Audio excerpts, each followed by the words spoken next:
You have been taught to prepare for life instead of living it. They told you to wait until you are ready, wait until you are healed, wait until you have more money, more confidence, and more certainty.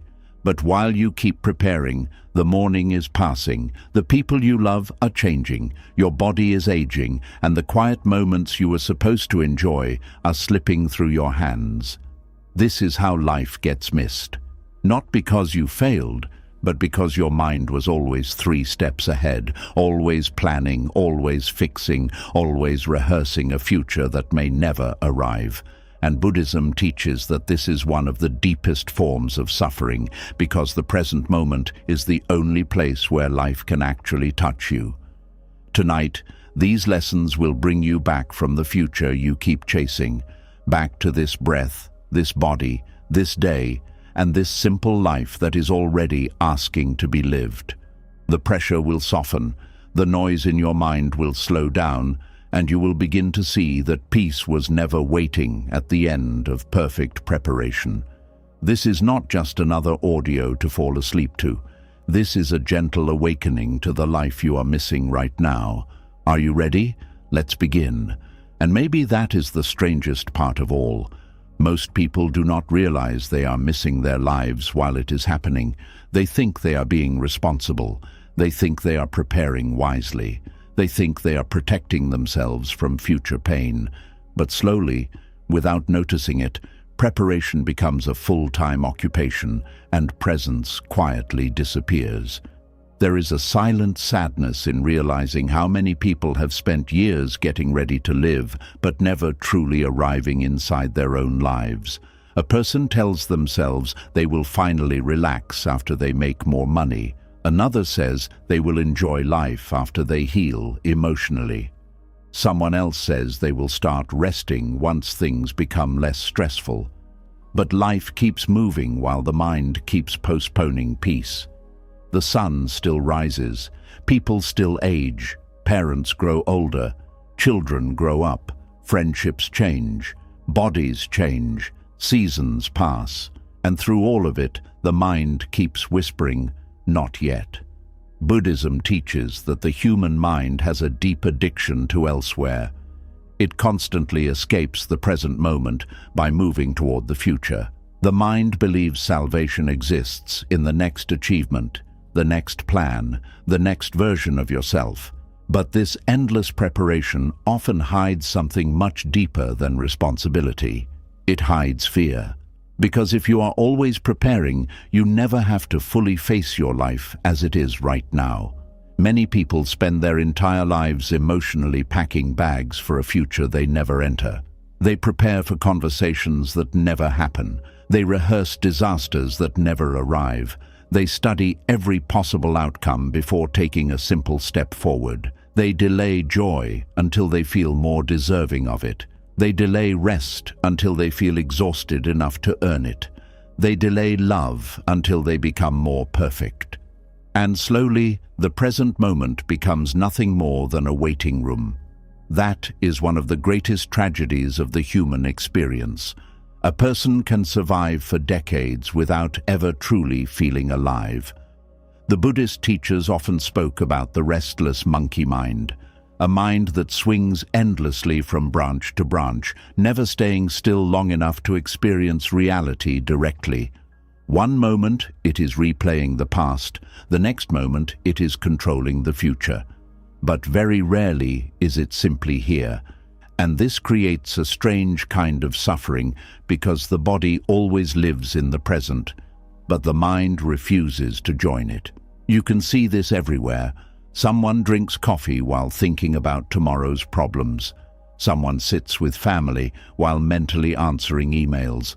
Someone takes a walk while trapped in anxiety about things that have not happened. The body is here, but the person is somewhere else entirely. Over-preparing often feels productive, but many times it is simply fear wearing responsible clothing. The mind tells you that if you think hard enough, plan carefully enough, or prepare enough scenarios, you can finally avoid uncertainty. But uncertainty is woven into life itself. No amount of mental rehearsal can remove the fragile nature of being human. You can prepare for a storm and still get wet. You can prepare for loss and still feel grief. You can prepare for aging and still feel fear when you see wrinkles appear.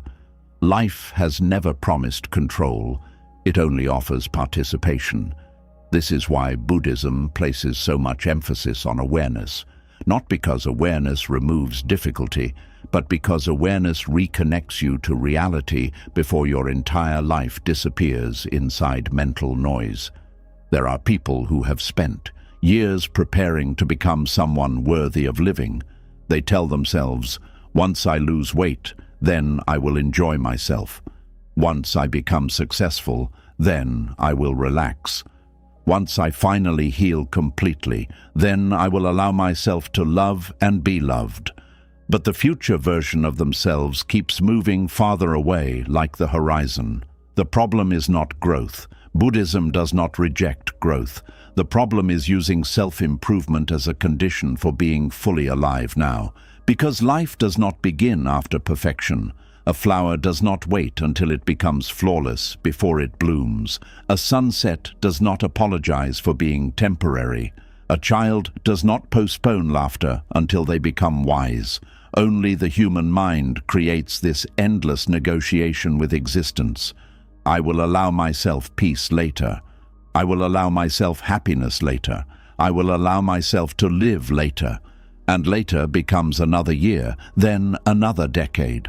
There are people who spent their healthiest years preparing for a future that never came. Some were so busy building security that they forgot to feel the warmth of ordinary mornings. Some were so focused on avoiding mistakes that they never experienced adventure. Some were so afraid of heartbreak that they never fully opened their hearts at all. Preparation became a hiding place, and maybe that sentence hurts because part of you already knows it is true. Constant preparation can feel safe because planning creates the illusion of distance from pain. If you are always organizing, analyzing, studying, and rehearsing, you never have to fully surrender to uncertainty. But surrender is part of being alive. Buddhist wisdom teaches that suffering increases when we fight reality instead of meeting it directly. The present moment is uncomfortable for many people because it contains things they cannot control. Silence reveals loneliness. Stillness reveals anxiety. Rest reveals exhaustion that distractions were hiding. So instead of staying present, the mind escapes into future planning. That is why some people cannot sit quietly for even 5 minutes without reaching for their phone, creating another task, or worrying about tomorrow. Stillness threatens the identity that survives through constant movement. But presence begins exactly there, right in the middle of ordinary life, right in the middle of unfinished tasks, right in the middle of uncertainty. The Buddha did not teach people to wait for perfect conditions before becoming peaceful. He taught them to wake up inside imperfect conditions. That changes everything, because suddenly peace is no longer dependent on life becoming easier. Peace becomes possible now, not because problems disappear, but because attention finally returns to what is real. Many people are physically exhausted not from work itself, but from mentally living in the future all day long. The body carries the stress of imagined conversations. The nervous system reacts to possible disasters as if they are already happening. A person lies in bed preparing for tomorrow while completely missing the fact that they are alive tonight, and this creates a painful contradiction. The more someone tries to secure themselves emotionally through preparation, the more disconnected they become from life itself. There is a reason why deeply present people often seem calmer even when life is difficult. Presence removes the extra suffering created by mental resistance. When you are truly present, you deal with one moment at a time instead of carrying 50 imaginary futures at once. A Buddhist monk sweeping the floor is simply sweeping the floor, not mentally building 10 different futures while holding a broom, not rehearsing arguments while washing dishes, not postponing peace until the weekend, just sweeping, just breathing, just living. This sounds simple, but most people have forgotten how to do it. Modern life rewards distraction. It rewards busyness. It praises exhaustion as importance. People brag about how stressed they are, as if constant pressure proves value. But many of these people are quietly disconnected from themselves. They do not remember the last peaceful meal they ate without multitasking. They do not remember the last walk they took without mental noise. They do not remember the last conversation where they were fully listening instead of preparing their next response. The mind becomes addicted to preparation because preparation creates temporary psychological comfort. It feels like progress. It feels like control. But often it is just avoidance. A person says they are planning for the future, but really they are avoiding the vulnerability of fully entering the present. Because presence asks something difficult from you. It asks you to stop running. It asks you to feel your life directly. It asks you to accept that no amount of preparation can remove the uncertainty of being human. And strangely, that acceptance creates freedom. Not the freedom of controlling everything, but the freedom of no longer carrying the impossible burden of trying to. There is wisdom in preparing wisely. Buddhism does not teach recklessness. It teaches balance. You can save money without worshipping fear. You can make plans without emotionally living inside tomorrow. You can prepare for the future while still inhabiting today. That is the middle path. The problem begins when preparation becomes your identity, when every moment becomes another attempt to finally earn permission to exist peacefully. Some people cannot enjoy rest because they always feel behind. Some cannot enjoy success because they immediately create another future problem to solve. Some cannot enjoy love because they are busy preparing for abandonment. This is what happens when the mind becomes trapped in survival mode for too long. It forgets how to arrive. And arrival is a spiritual act. To truly arrive in a moment means you stop demanding that reality become different before you allow yourself to be here. You stop treating life like a problem to solve. You stop treating every quiet moment as wasted productivity. You stop postponing your own existence. There are ordinary moments happening around you right now that will never happen again. A parent's voice, a friend's laugh, the way sunlight enters your room, the sound of rain late at night, your current age, your current body, this exact version of your life. One day, all of it will be gone, not to create fear, but clarity. Impermanence is one of the deepest teachings in Buddhism because it reminds you that life is not waiting. And if life is not waiting, why are you? Why keep delaying your presence until some imaginary future version of yourself finally feels complete enough to live? The truth is, nobody arrives at perfect readiness. Nobody reaches a point where fear disappears forever. Nobody controls every outcome. Life is entered through participation, not perfection. And sometimes the deepest healing begins the moment you stop trying to prepare endlessly and finally allow yourself to fully stand inside the life already unfolding around you. The tea does not taste better because you worried all morning. The sunset does not become more beautiful because you overthought your future. The people you love do not need a perfected version of you before they can feel your presence. They need you here, now, not mentally absent, not emotionally postponed, not trapped in tomorrow, just here, breathing, listening, living. And perhaps this is the real beginning of peace. Not becoming someone new, but finally stopping long enough to notice the life you already have. And once a person finally sees how much of their life has been lost inside endless preparation, another deeper truth slowly begins to appear. Many people are not only preparing for the future, they are emotionally worshipping a future version of themselves. They keep believing that the person they are becoming deserves love, peace, confidence, rest, and happiness more than the person they are right now. That is where another quiet form of suffering begins. There is a painful loneliness in constantly feeling like your real worth exists somewhere ahead of you. The mind creates an ideal future self, a wiser self, a more successful self, a more attractive self, a more healed self, a more disciplined self. And then life becomes a never-ending chase toward this imaginary identity.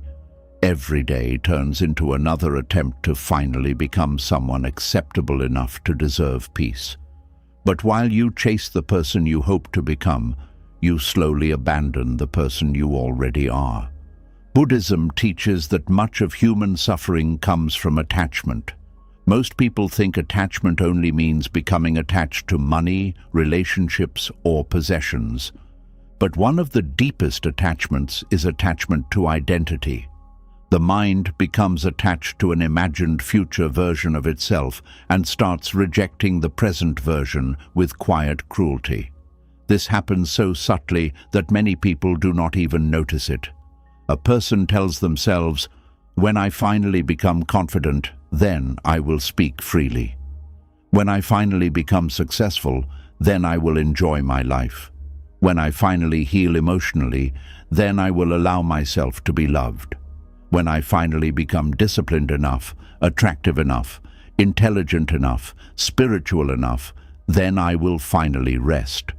But the future self never fully arrives because the mind keeps moving the finish line.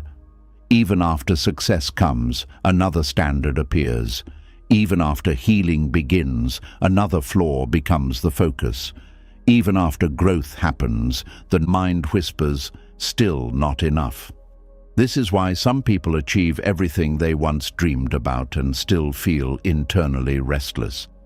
The problem was never the goal itself. The problem was the belief that peace could only exist after becoming someone else. The future self-trap convinces people that who they are today is merely a temporary inconvenience, something unfinished, something inadequate, something to tolerate until transformation finally happens.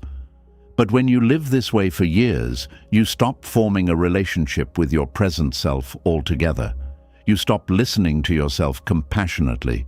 You stop honoring your current emotions. You stop respecting your own humanity. You become a project instead of a person. And there is something deeply exhausting about always feeling like you must upgrade yourself before you deserve to fully exist. The Buddhist path does not reject growth. Growth is natural. Trees grow, seasons change, human beings evolve. But Buddhism warns against turning self-improvement into self-rejection, because there is a major difference between growing gently and constantly living at war with yourself.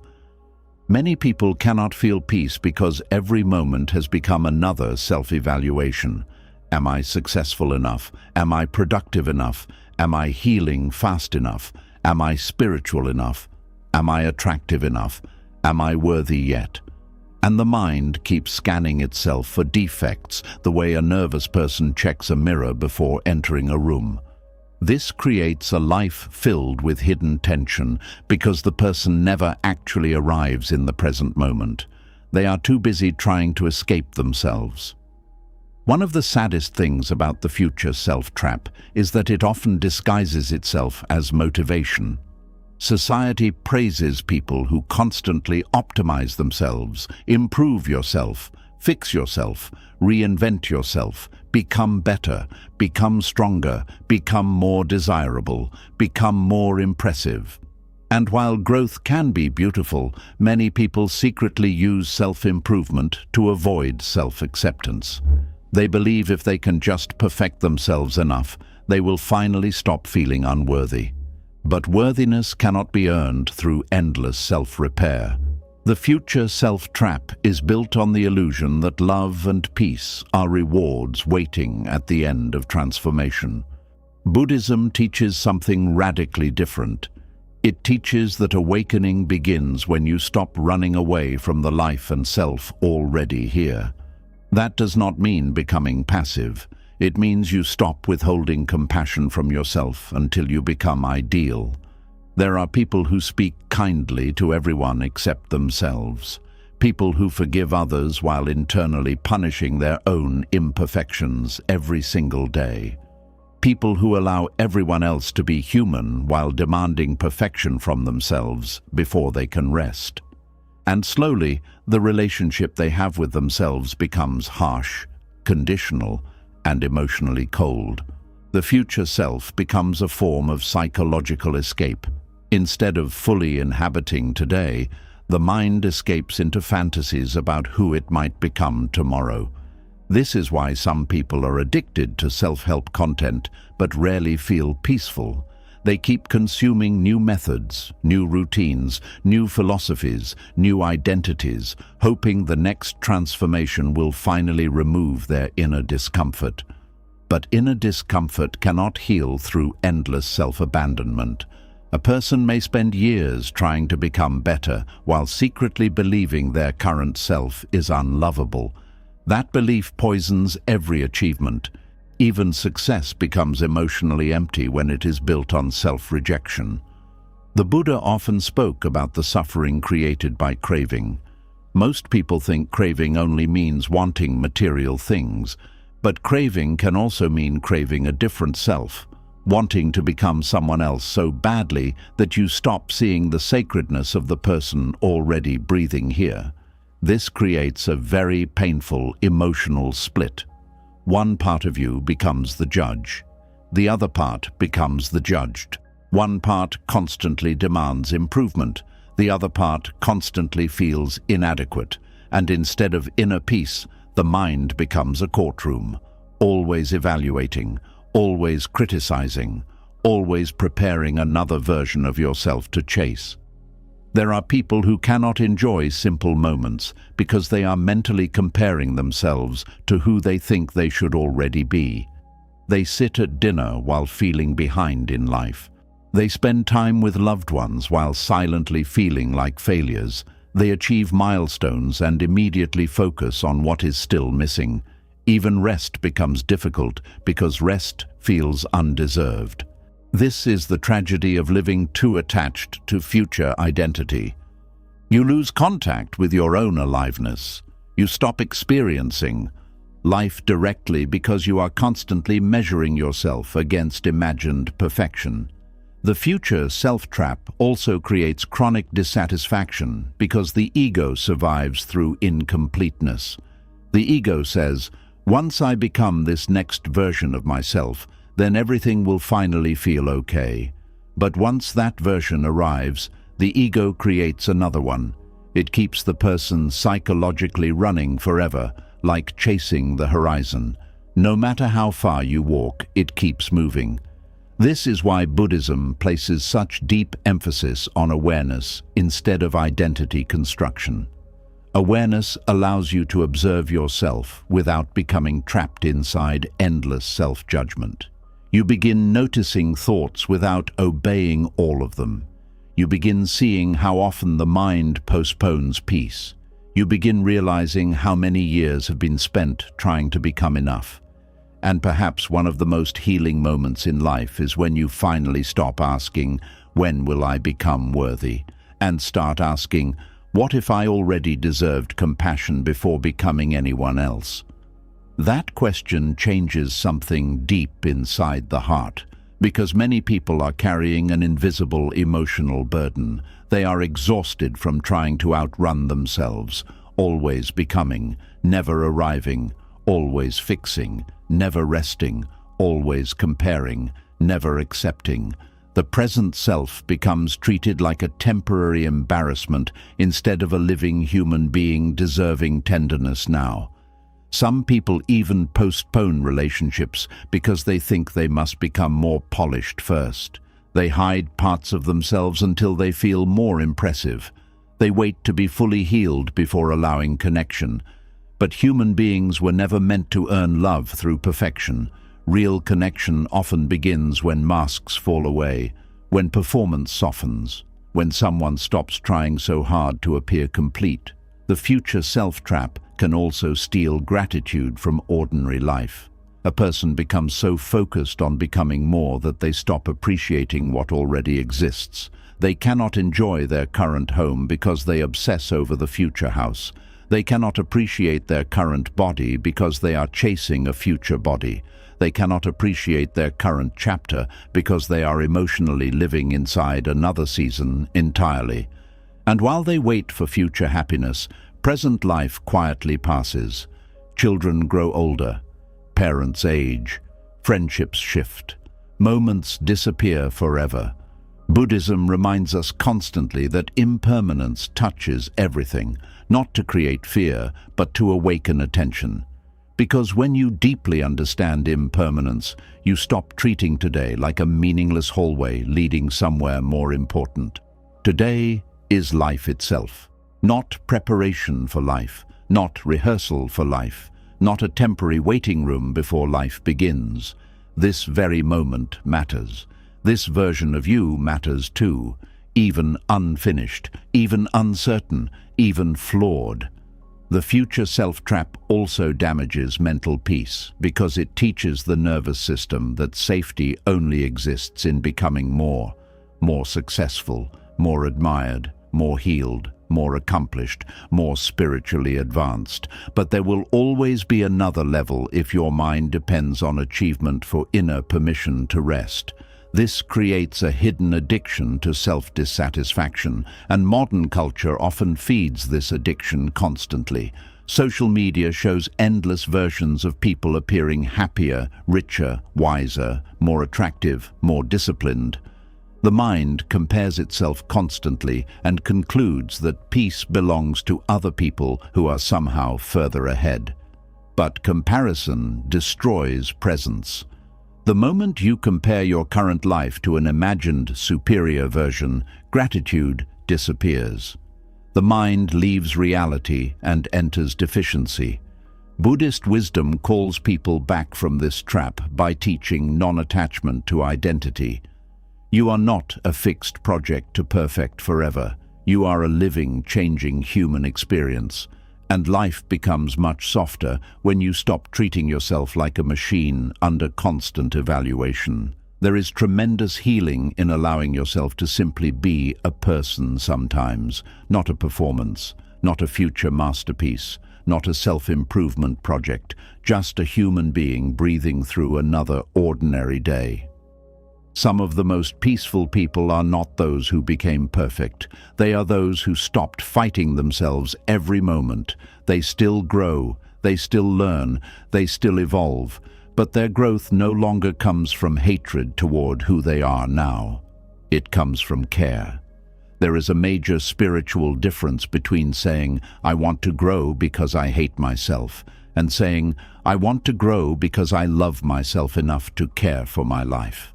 One creates suffering, the other creates peace. The future self-trap also prevents people from seeing how much beauty already exists within them now. A person may already be kind but only focus on their flaws, already resilient but only see weakness, already worthy of love but only notice imperfection. The mind becomes blind to present goodness because it is obsessed with future completion. And this blindness creates emotional starvation.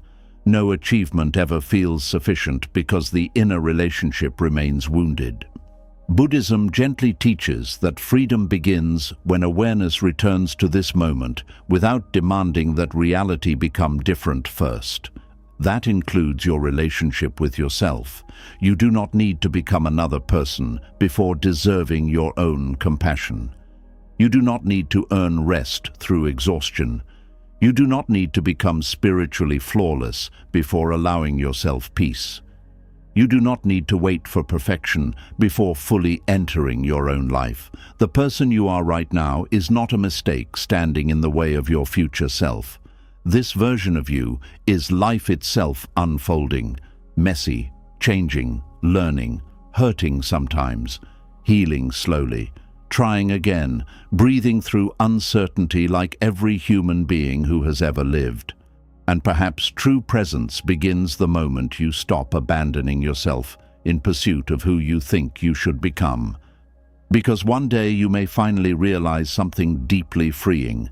The future version of yourself you have been chasing was never asking you to hate who you are now. It was only asking you to finally come home to yourself completely. Not tomorrow, not after transformation, now. And maybe this is where many people finally begin to understand something life-changing. Peace does not appear the moment everything becomes perfect. Peace appears the moment you stop postponing your presence until perfection arrives. Because if your mind always says, "I will finally live when life changes," then your entire existence becomes emotionally delayed. And the frightening part is that life may keep changing forever. There is a quiet ache that comes from always feeling emotionally parked outside your own life. A person waits to feel successful before relaxing. Another waits to feel fully healed before opening their heart. Someone else waits for certainty before taking action. Many people spend years believing arrival is something that happens after external change, after more money, after the right relationship, after the fear disappears, after the future finally becomes safe enough to inhabit. But Buddhism teaches a completely different kind of arrival. It teaches that true arrival happens internally before circumstances fully change. This is one of the deepest spiritual arts a human being can learn. To breathe before life becomes easier, to soften before the answers appear, to feel present before certainty arrives. Most people unknowingly build their emotional life on conditions. I will rest when the stress is over. I will feel worthy when I become successful. I will feel peaceful when the uncertainty disappears. I will feel complete when someone finally loves me. But conditions never end. Life keeps moving from one challenge to another. One desire becomes fulfilled and another immediately appears. The mind keeps creating new emotional requirements before allowing itself to finally settle. This is why some people reach goals they chased for years and still cannot relax. They trained their nervous system to believe peace only exists somewhere ahead. So even after success arrives, the body remains emotionally restless.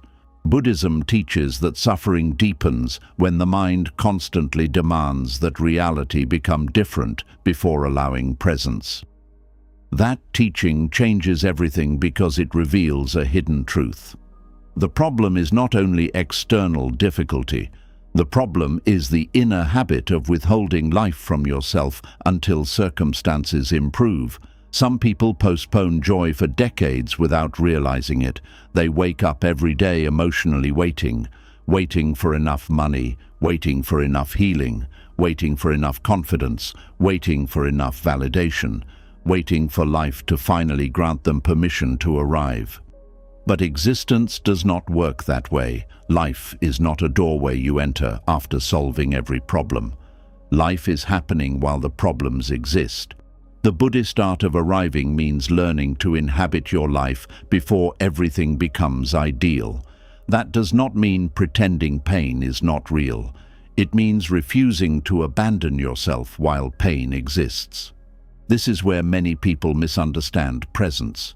They think presence means feeling calm all the time. But true presence means being willing to fully meet reality without emotionally escaping every uncomfortable moment. You can be uncertain and still present. You can be healing and still present. You can be grieving and still present. You can be building your future and still fully inhabit today. Presence is not perfection, it is participation. A person can sit beside someone they love and still miss the entire moment, because their mind is obsessed with future worries. Another person can walk through a difficult season and still feel deeply alive because they are actually here for their own experience. That difference matters. Buddhism teaches that awareness transforms ordinary existence into something sacred. Drinking tea becomes enough. Walking becomes enough. Listening becomes enough. Not because life suddenly becomes perfect, but because attention finally returns to reality itself. Many people live as if their current chapter is just an obstacle between them and real life. They treat this season as temporary suffering that must simply be survived until better days arrive. But one day they suddenly realize years disappeared while they were emotionally absent. The struggle with always waiting for life to change is that the mind becomes addicted to emotional postponement. Even when things improve, the habit continues. A person finally earns more money, but now they worry about losing it. A person finally finds love, but now they fear abandonment. A person finally heals one wound, but now they obsess over another insecurity. The external conditions change, but the internal habit of postponing peace remains untouched. That is why Buddhism focuses so deeply on the state of the mind rather than external achievement alone. Because without inner presence, even beautiful experiences become difficult to feel fully. There are people living inside dream situations who still feel emotionally disconnected from their own lives. Not because they are ungrateful, but because their minds never learned how to arrive. The future became their permanent residence, and the present became something they passed through without noticing. The Buddhist art of arriving asks a radically simple question. What if this moment deserves your full presence before your life completely changes? What if your current breath matters now? What if this ordinary morning matters now? What if your unfinished life still deserves your attention now? Most people think they are waiting for external certainty, but often they are waiting for emotional permission. Permission to relax, permission to stop proving themselves, permission to enjoy simple things, permission to be enough without performing constantly. But the longer you postpone that permission, the harder it becomes to access peace at all. Because the nervous system adapts to chronic striving, it begins to believe tension is normal, rest starts feeling unfamiliar, stillness starts feeling unsafe. Many people become uncomfortable in peaceful moments because they have spent years emotionally surviving instead of arriving. The body keeps carrying urgency long after the emergency is gone. This is why some people cannot enjoy vacations, weekends, or quiet evenings. Their minds remain trapped in future movement. They sit in beautiful places while mentally preparing for tomorrow. And slowly, life becomes a blur of missed moments. Buddhist monks often train themselves to become fully attentive to very small experiences. The feeling of water touching the hands, the sound of footsteps, the sensation of breathing, the warmth of sunlight. To many people this seems unnecessary or overly simple, but there is deep wisdom hidden there. Attention is life. Where your attention goes, your existence goes. If your attention permanently lives in imagined futures, then your life will always feel emotionally distant. Many people are physically alive, but psychologically somewhere else entirely. The art of arriving means calling your attention back home, back to the body, back to the room you are sitting in, back to the meal in front of you, back to the conversation happening now instead of the future conversation you are rehearsing, back to your actual life. There is something deeply healing about no longer treating the present moment like a temporary inconvenience.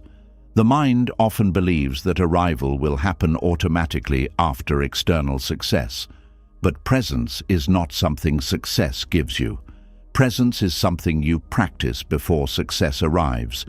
Otherwise, success simply becomes another thing you experience while distracted.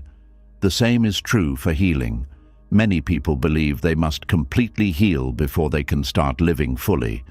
But healing itself often happens through participation in life, not isolation from it. A person laughs while still carrying grief. A person loves while still healing old wounds. A person moves forward while still uncertain.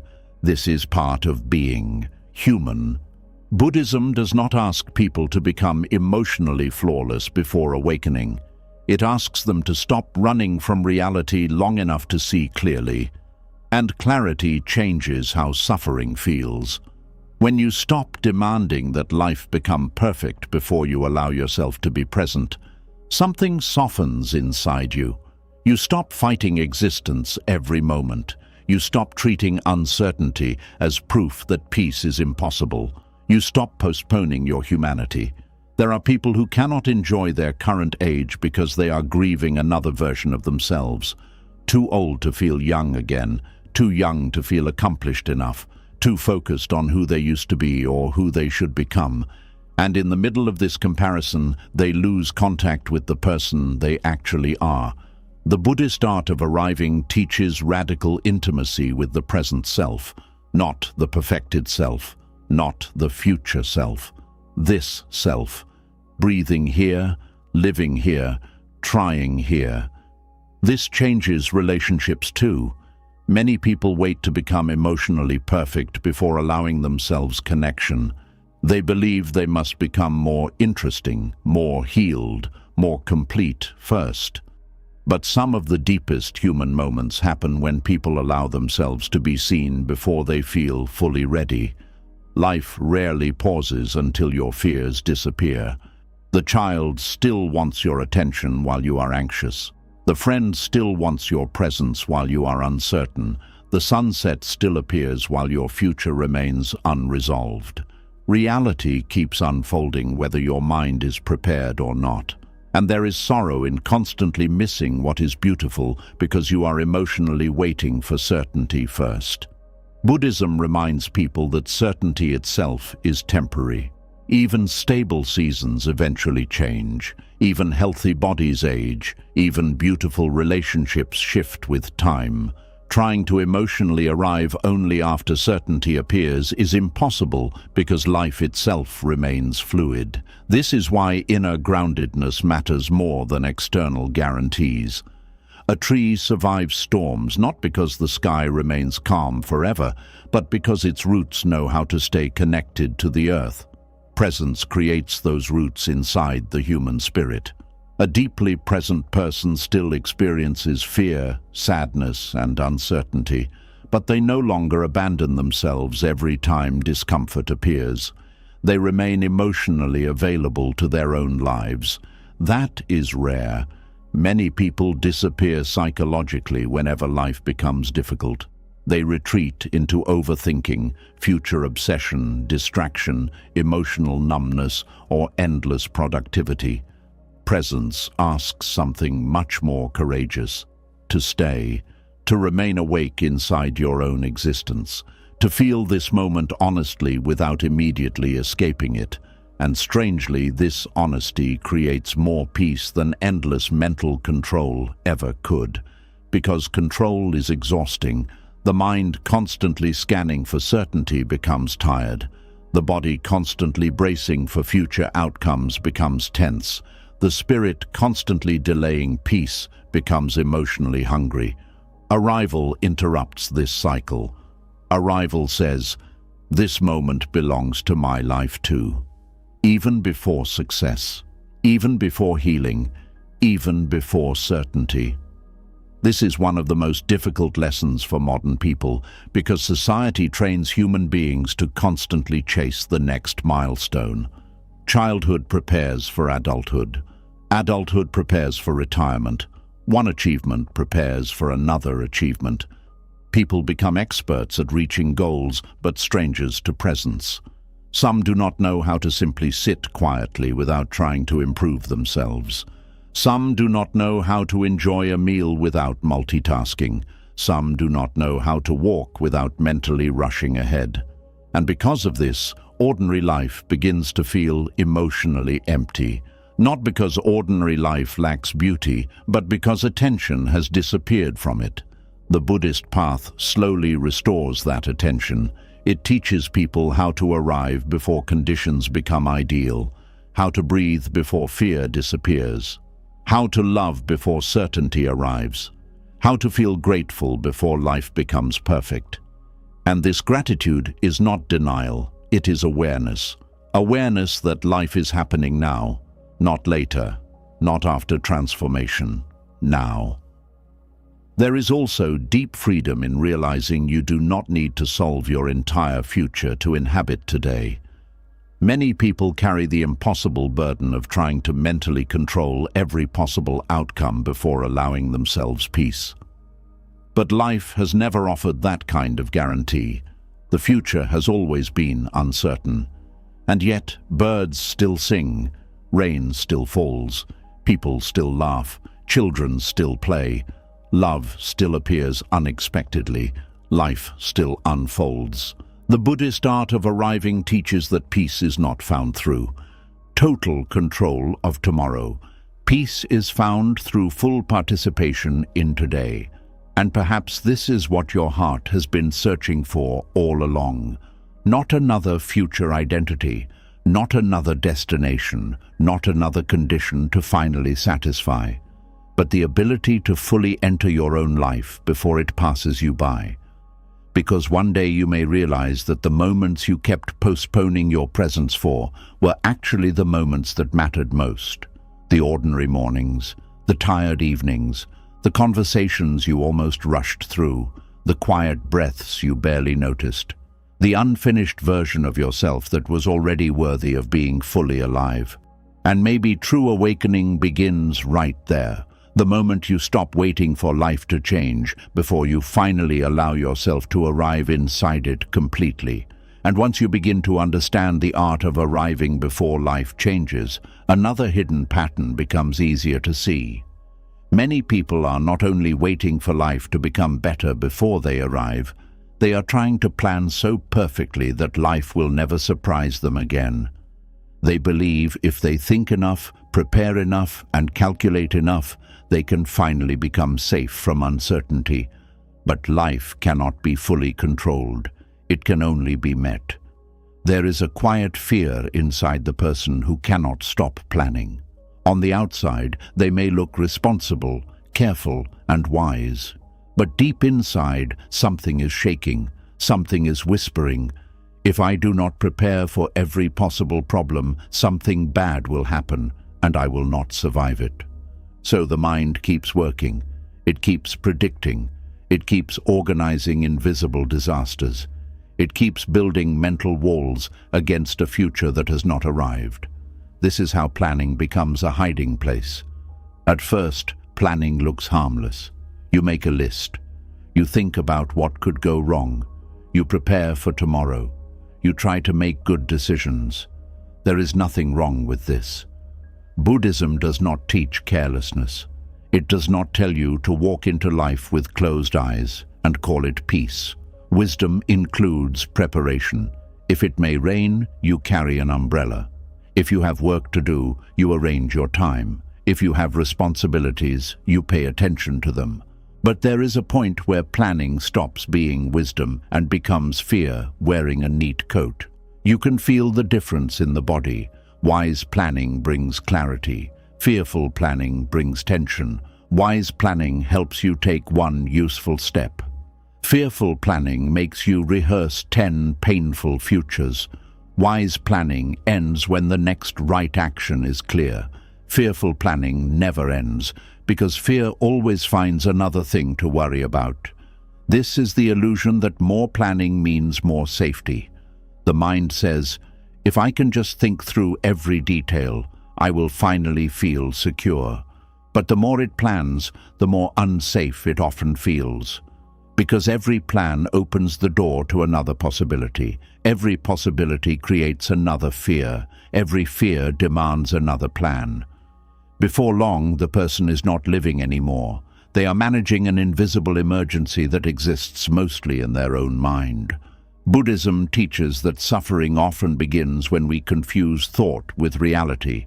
A thought appears, and we believe it completely. A worry appears, and the body reacts as if the danger is already here.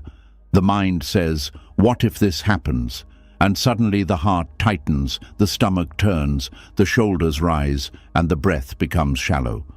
Nothing has happened yet, but the body is already living inside the imagined pain. This is why planning can become so exhausting. You are not only thinking about the future, you are emotionally living through it again and again. Someone prepares for failure before they even begin. Someone prepares for rejection before anyone has rejected them.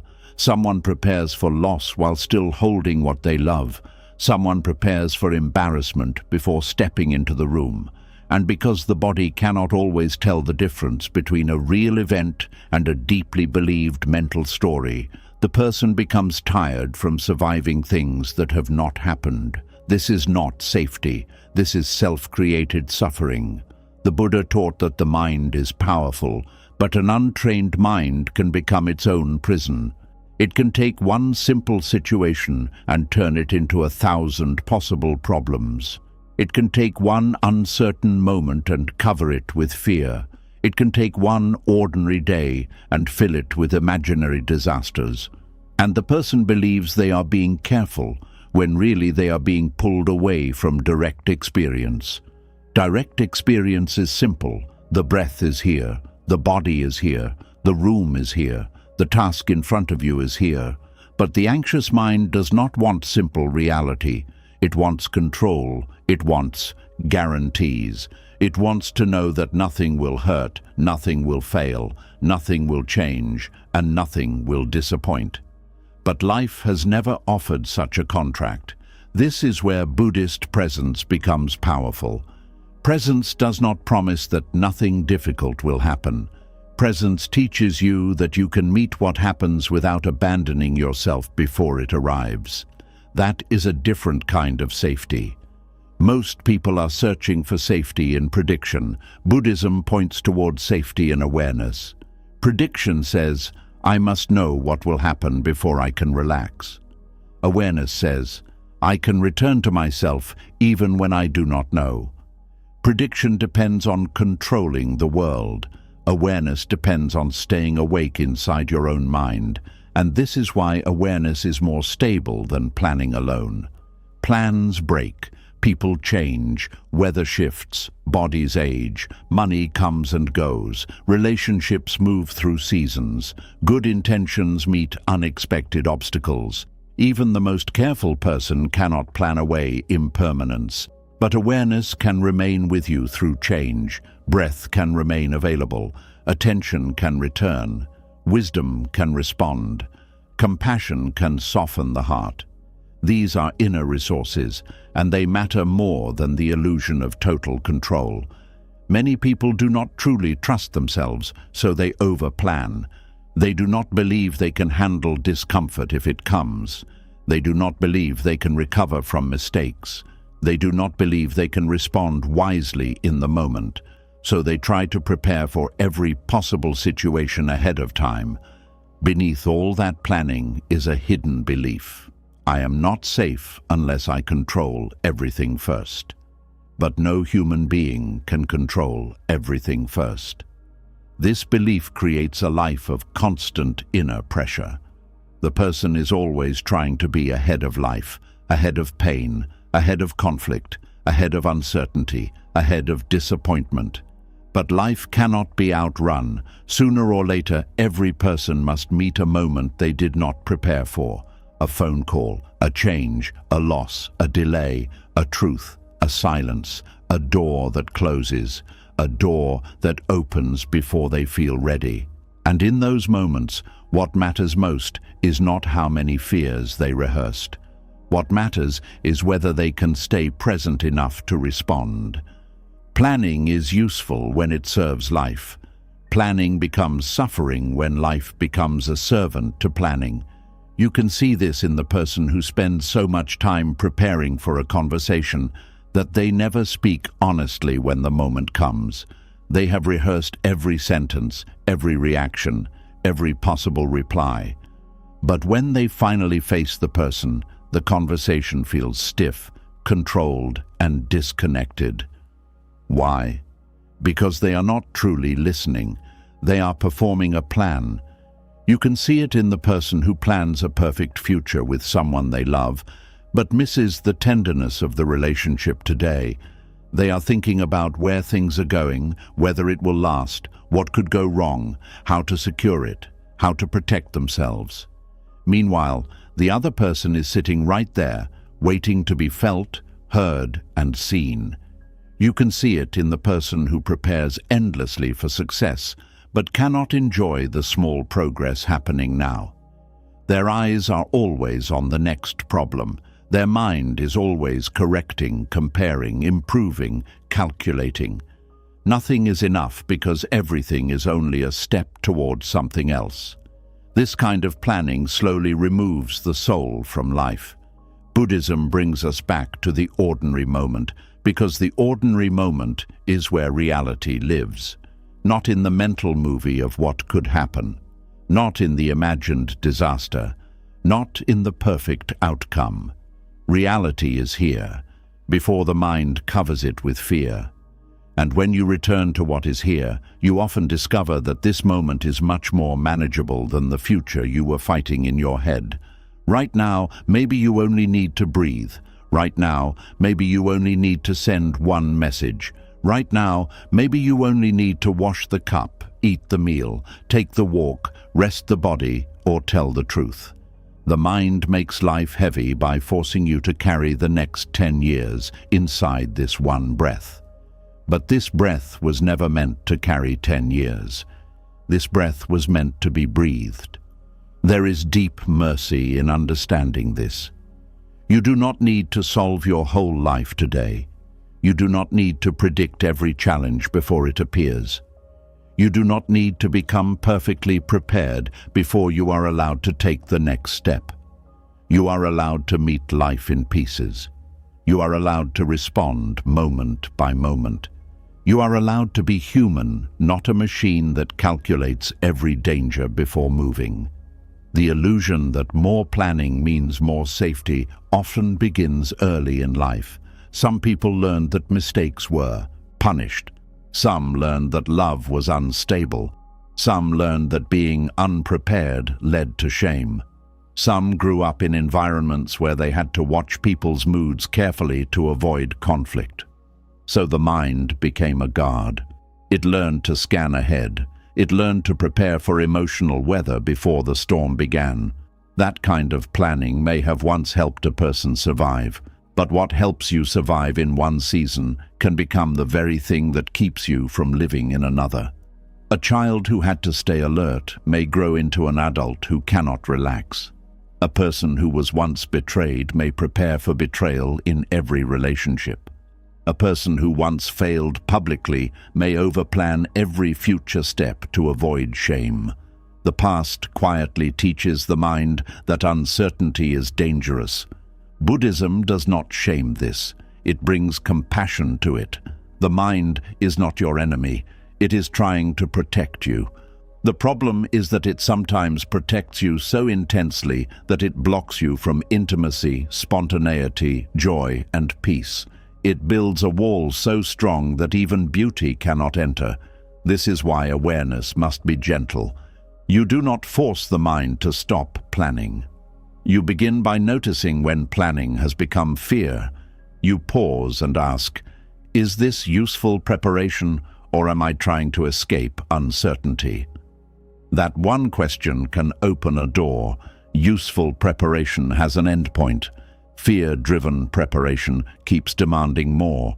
Useful preparation brings you back to action. Fear-driven preparation traps you in thought.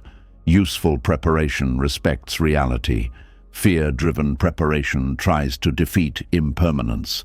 Useful preparation says, here is what I can do. Fear-driven preparation says, I must make sure nothing painful ever happens. And that final demand is impossible. No amount of planning can promise a life without pain, but presence can help you suffer less when pain comes. It can help you stop adding fear before the pain arrives, resistance while it is here, and bitterness after it leaves. This is where Buddhism becomes deeply practical. It teaches you to separate the first arrow from the second arrow. The first arrow is what life brings. A problem, a disappointment, a delay, a mistake. The second arrow is what the mind adds. This should not be happening. I cannot handle this. My life is ruined. What if it gets worse? What will people think? Why is this always me? Planning often becomes a way of trying to avoid every first arrow. But because first arrows are part of human life, the attempt becomes endless. Presence teaches you to reduce the second arrow. It teaches you to meet what comes without multiplying pain through panic, resistance, and mental exaggeration. This does not make you weak. It makes you wiser. There is a strength in saying, "I do not know what will happen, but I can stay with myself." There is courage in saying, "I will prepare what I can, but I will not worship control." There is freedom in saying, "I will not sacrifice today's peace to fight tomorrow's shadow." Many people do not realize that over-planning is often a form of bargaining with life. The mind says, "If I worry enough, maybe I will be spared. If I prepare enough, maybe nothing will hurt me. If I think through every outcome, maybe uncertainty will disappear." But life does not respond to worry like a payment. Worry does not purchase protection. Fear does not earn safety. Overthinking does not guarantee wisdom. Sometimes it only drains the energy you need to respond well when the real moment arrives. This is why people who over-prepare often feel strangely unprepared when life actually happens.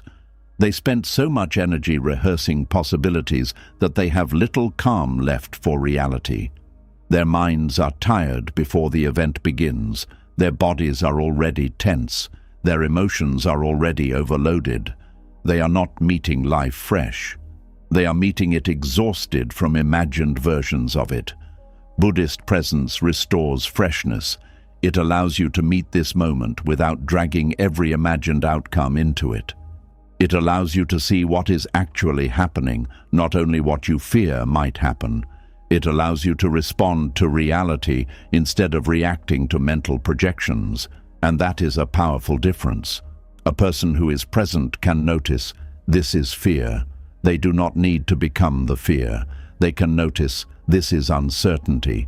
They do not need to turn uncertainty into disaster. They can notice, "This is planning." They do not need to let planning become obsession. This simple noticing creates space, and in that space, freedom begins.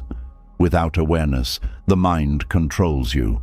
With awareness, you can relate to the mind differently. You can thank it for trying to protect you, then gently return to now. You can say, "I hear you, but we do not need to. Solve everything tonight." You can say, "We have prepared enough for this moment." You can say, "The next step is enough."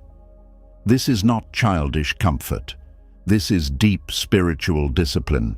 It takes practice to stop obeying every fearful thought. It takes courage to let the future remain partly unknown. It takes humility to admit that control has limits, and it takes trust to keep walking anyway. Trust does not mean believing everything will go your way. Trust means believing you can remain awake, kind, and steady even when life moves differently than planned. That kind of trust is built through presence. Every time you return to the breath, you are teaching the nervous system that now is survivable.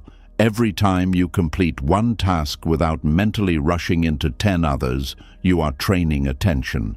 Every time you let yourself rest without earning it through panic, you are breaking the addiction to fear. Every time you accept a small uncertainty without trying to crush it immediately, you are becoming freer. The path is not dramatic. It is quiet. It happens in simple moments. You notice yourself overthinking and you come back to the body. You notice yourself trying to control someone's reaction and you come back to honest speech. You notice yourself preparing for pain and you come back to what is actually true right now. This is how the illusion weakens, not through one grand realization, but through repeated returns. The mind may still plan. That is okay. The goal is not to destroy planning. The goal is to stop turning planning into a false god. Plans can guide you, but they cannot save you from being human. Schedules can support you, but they cannot remove impermanence. Preparation can help, but it cannot replace presence. There is a peace that comes when you finally stop demanding certainty from a world built on change. You begin to live more honestly. You still prepare, but you do not disappear into preparation. You still care, but you do not confuse care with control. You still think about tomorrow, but you do not abandon today. This is maturity. This is balance. This is the middle path. Because when you stop believing that more planning always means more safety, you discover a different kind of safety. The safety of being rooted in yourself, the safety of breathing through uncertainty, the safety of meeting life directly instead of hiding behind endless mental rehearsal. And maybe this is what you have been needing all along, not a perfect plan, not a guaranteed future, not a mind that can predict everything, but the quiet strength to stand inside this unfinished moment and say, I am here. I do not know everything. I cannot control everything, but I can meet this breath. I can take this step. I can live this day. That is where real life begins again. Not in the plan, not in the prediction, not in the fantasy of perfect safety, but here, in the uncertain, breathing, ordinary moment that has been waiting for you to return. And once you stop believing that more planning can make life perfectly safe, another quiet illusion begins to show itself. It is the belief that there will be a perfect moment to finally begin. A moment when fear is gone, the timing is right, the heart is calm, the money is enough, the confidence is strong, and life finally opens a clean door with no risk behind it. But that moment rarely comes. And even when it does, the mind often finds another reason to wait. This is how someday becomes a beautiful prison. There is a deep sadness in always waiting for the right time, because while the mind keeps searching for a perfect opening, life keeps offering imperfect ones. A person says, someday I will rest. Another says, someday I will tell them how I feel. Someone else says, someday I will start again. And on the surface, it sounds hopeful, it sounds patient, it sounds wise. But sometimes, hidden underneath that word is craving. Not craving for pleasure, not craving for luxury, not craving for attention, but craving for a version of life that finally feels safe enough to enter. Buddhism teaches that attachment is not only holding tightly to what you already have. Attachment can also mean clinging to what has not happened yet. It can mean holding your breath for a future moment so tightly that you cannot breathe inside the present one. That is what happens when someday becomes the place where you store your happiness. Someday when I am ready. Someday when I am better. Someday when people understand me. Someday when I have enough money. Someday when life stops being complicated. But life has always been complicated. Even beautiful things arrive with uncertainty. Even love comes with vulnerability. Even success comes with pressure. Even healing comes with tender places that still ache. So if you wait for a moment with no fear, no doubt, no imperfection, and no risk, you may wait so long that your life quietly passes by. The perfect moment is often just the mind's way of avoiding the real moment. And the real moment is almost always unfinished. It has noise in it. It has uncertainty in it. It has tiredness in it. It has bills, emotions, responsibilities, and unanswered questions. But it is still life. It is still the only place where anything real can begin. Buddhism does not ask you to wait until the mud disappears before walking the path.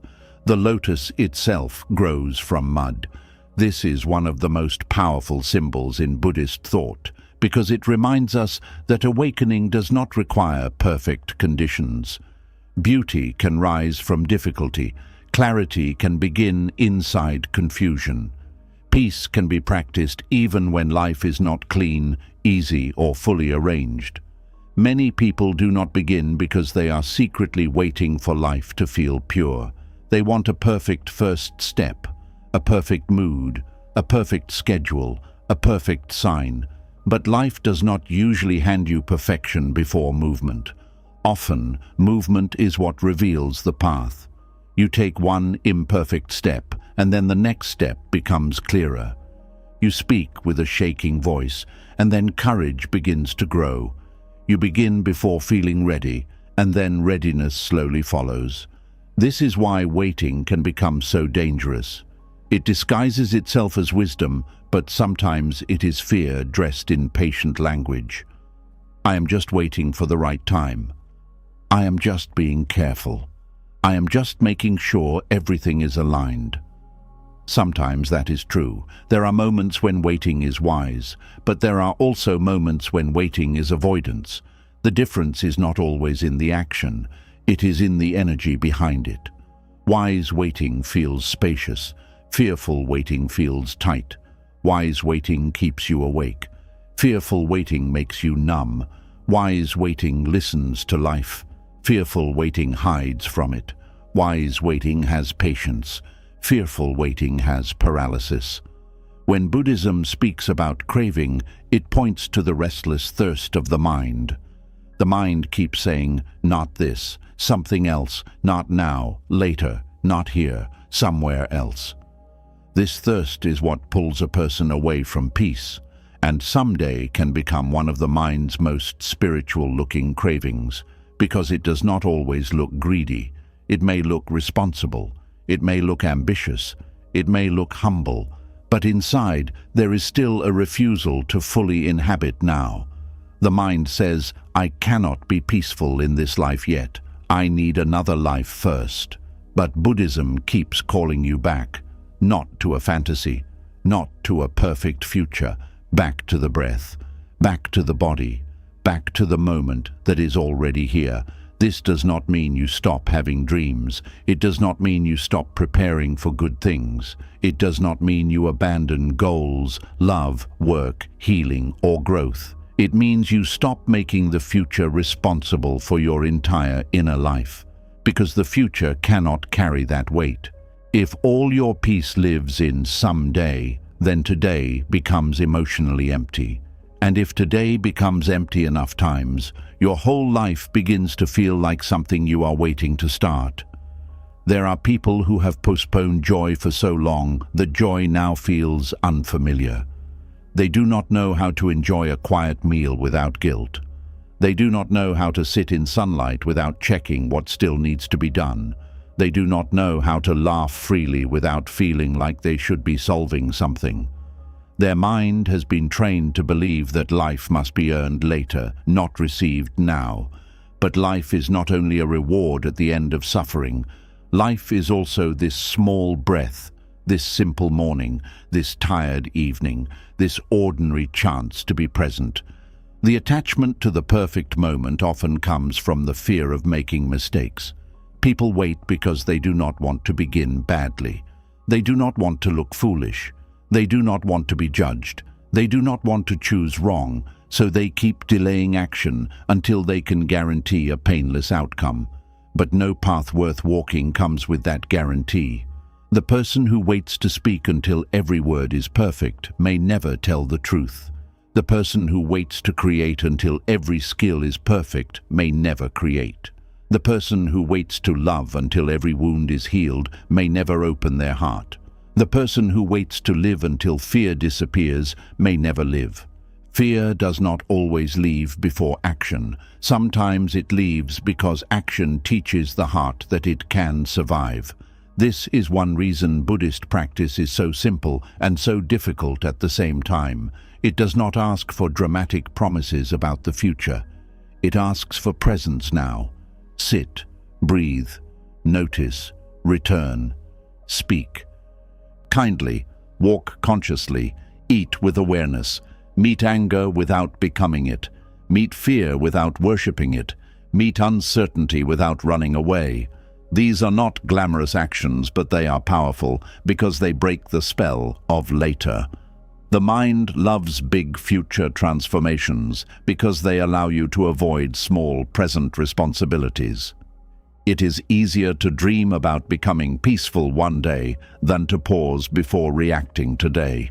It is easier to imagine a future life of discipline than to do one honest thing now. It is easier to believe you will be more loving someday than to listen fully to the person in front of you today. The future can become a hiding place from the next real action, and Buddhism brings everything back to the next real action. Not the perfect action, the real one, the honest one, the one available now. Sometimes the next real action is not dramatic. It may be forgiving yourself. It may be washing the dish slowly. It may be answering the message you keep avoiding. It may be resting before your body breaks down. It may be telling someone, "I am here." It may be closing your eyes and feeling the breath instead of escaping into another plan. Small presence destroys the illusion of someday, because every time you return to now, you prove that life does not need to wait for perfect conditions before becoming meaningful. Attachment to the perfect moment can also appear in spiritual life. Some people wait to practice until they feel calm. They wait to meditate until the house is silent. They wait to be compassionate until they are no longer angry. They wait to be mindful until life becomes less busy.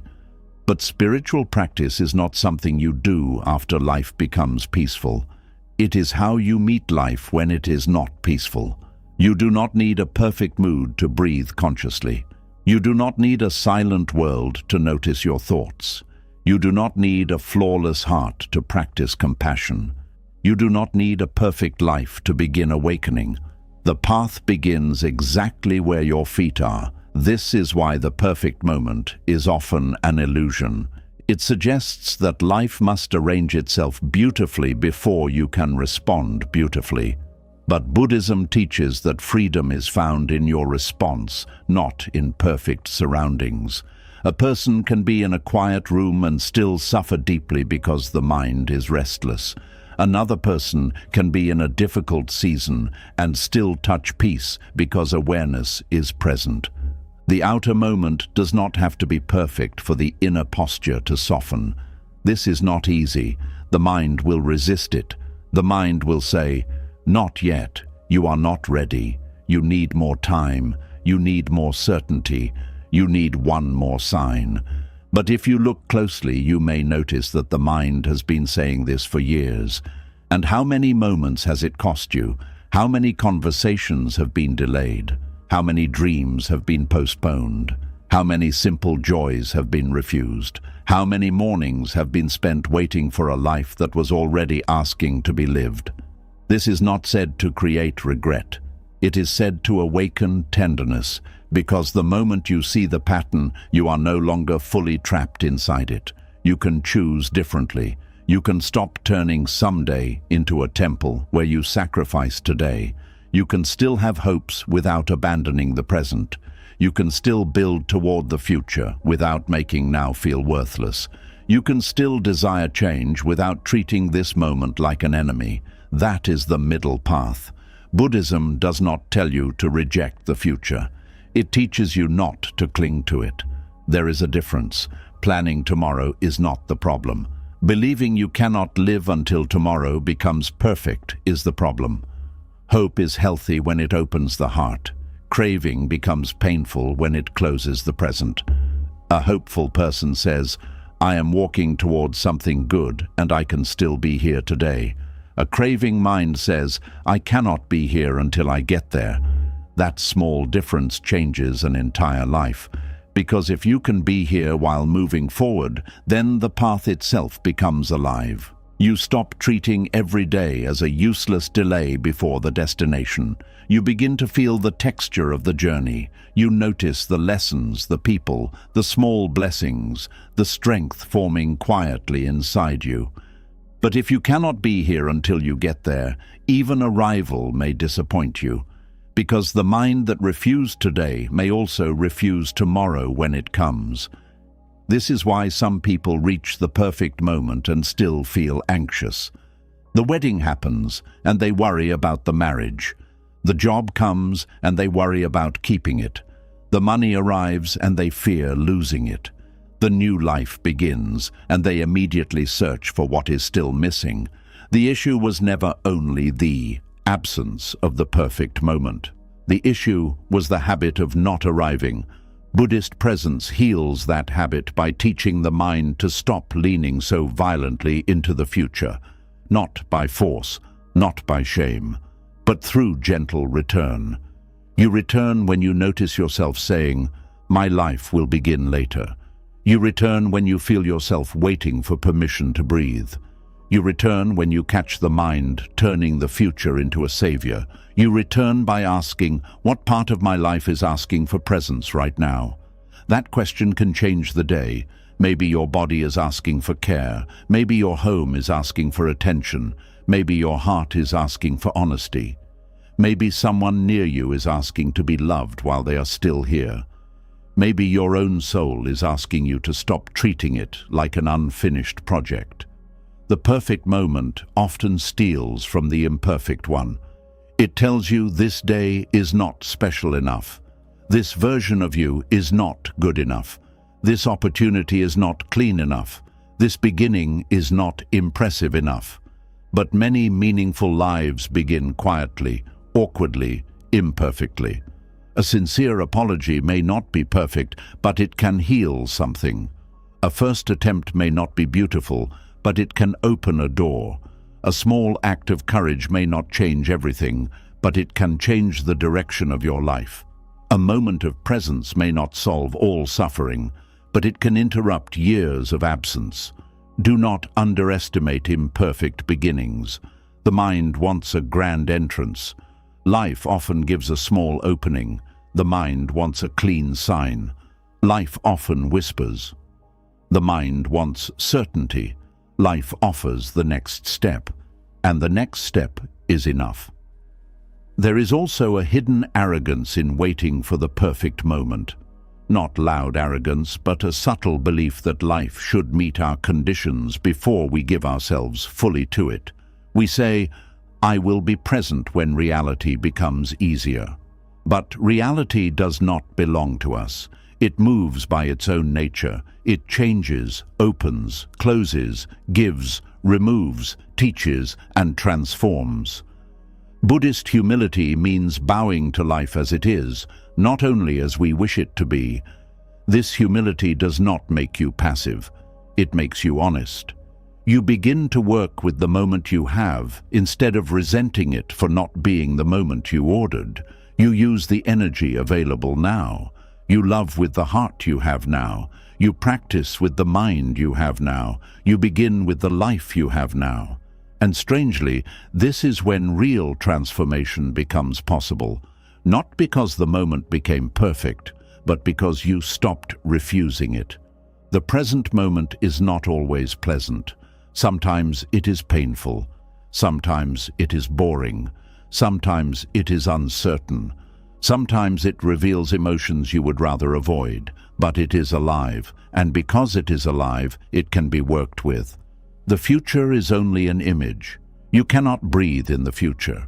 You cannot love someone in the future. You cannot heal a wound in the future. You can only do those things when the future becomes now. So why not begin with the now already here? The word someday can be useful when it inspires movement, but it becomes dangerous when it replaces movement. It becomes dangerous when you say it again and again while never taking the small action available today. It becomes dangerous when it turns your life into a storage room for unlived dreams. Someday I will call. Someday I will forgive. Someday I will start. Someday I will change. Someday I will enjoy this.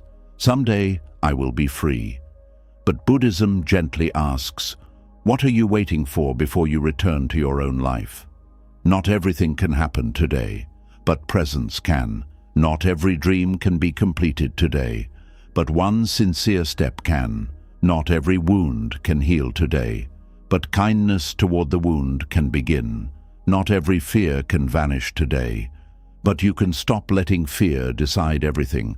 This is how attachment to someday begins to dissolve. You do not need to destroy your dreams. You need to stop hiding inside them. You do not need to reject preparation. You need to stop making preparation a condition for living. You do not need to force yourself into reckless action. You need to notice where waiting has become a mask for fear.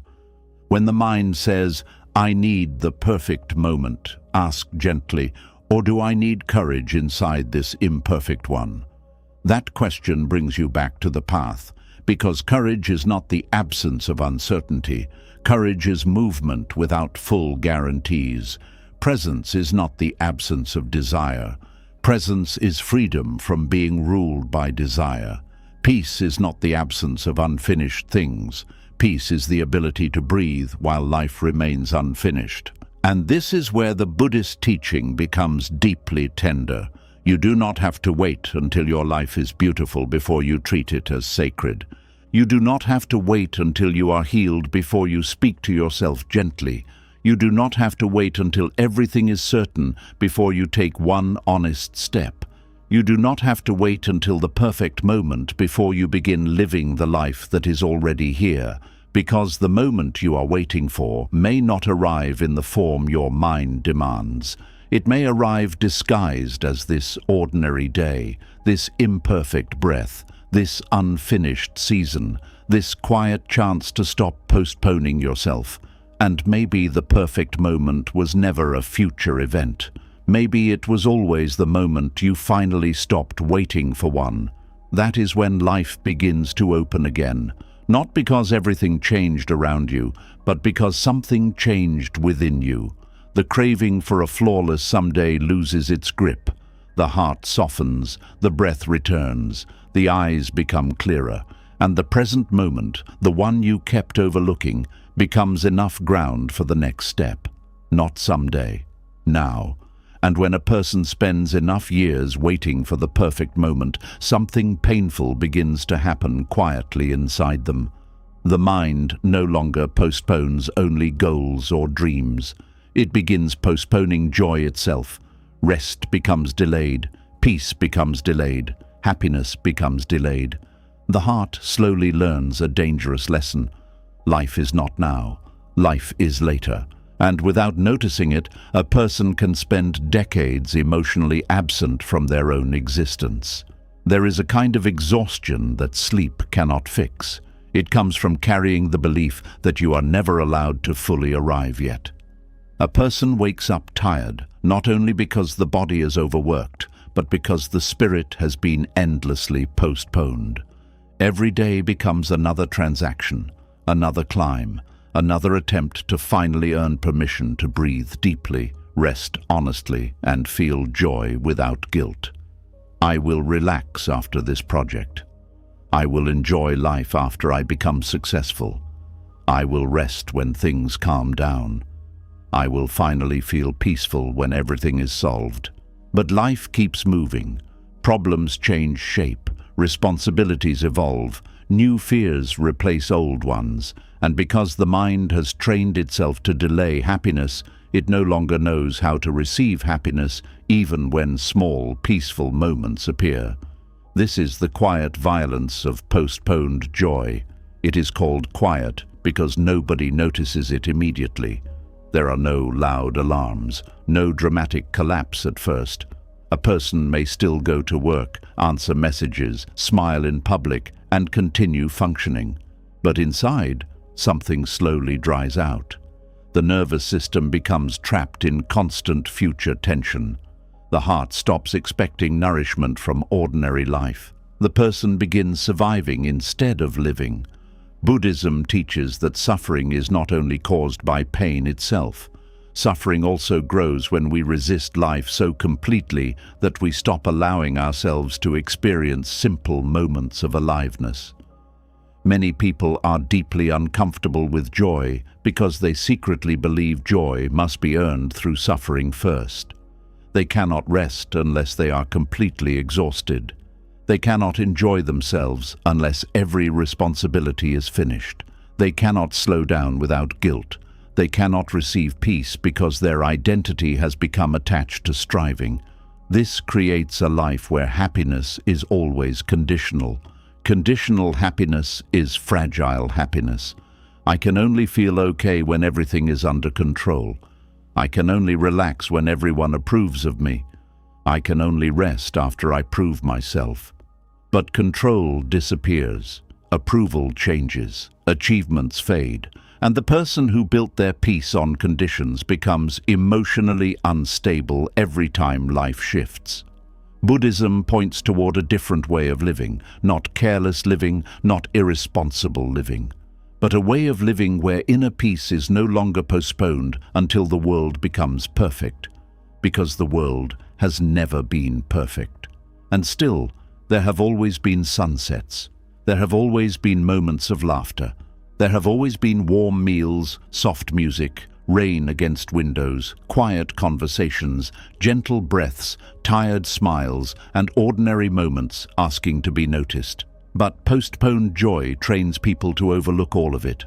A person drinks coffee while worrying, walks through nature while mentally working, sits with family while emotionally absent, lies in bed while preparing for tomorrow.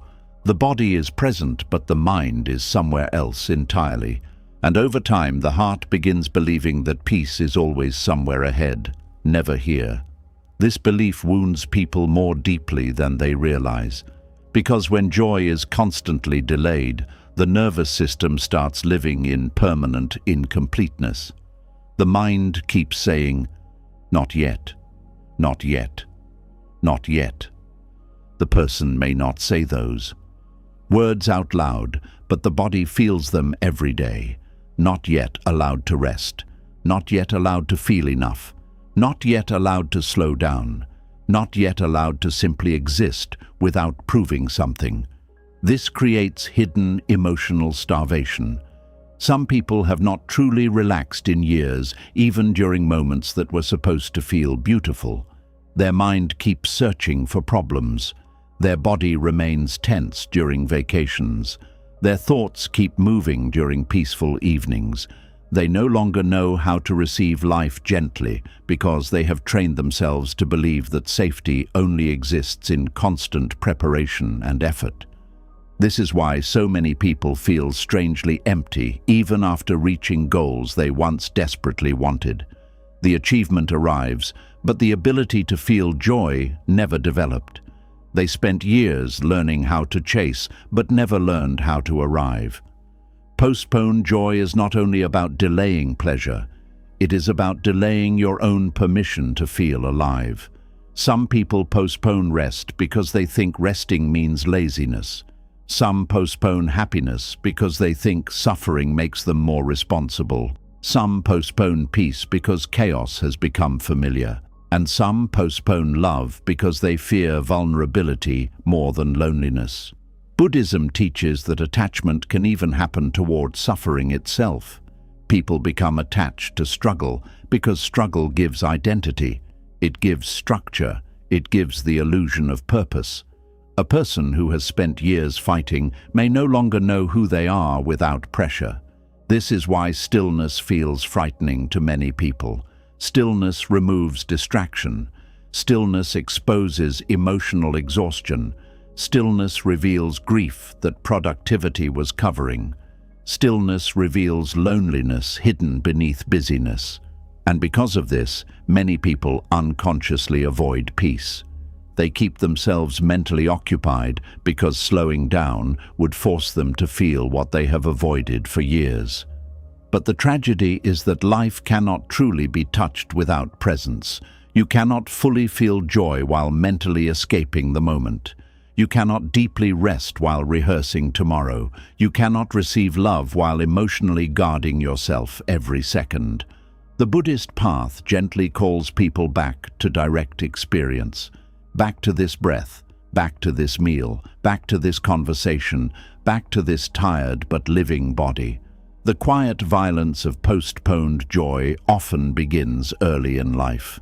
Many people were praised only when they achieved something.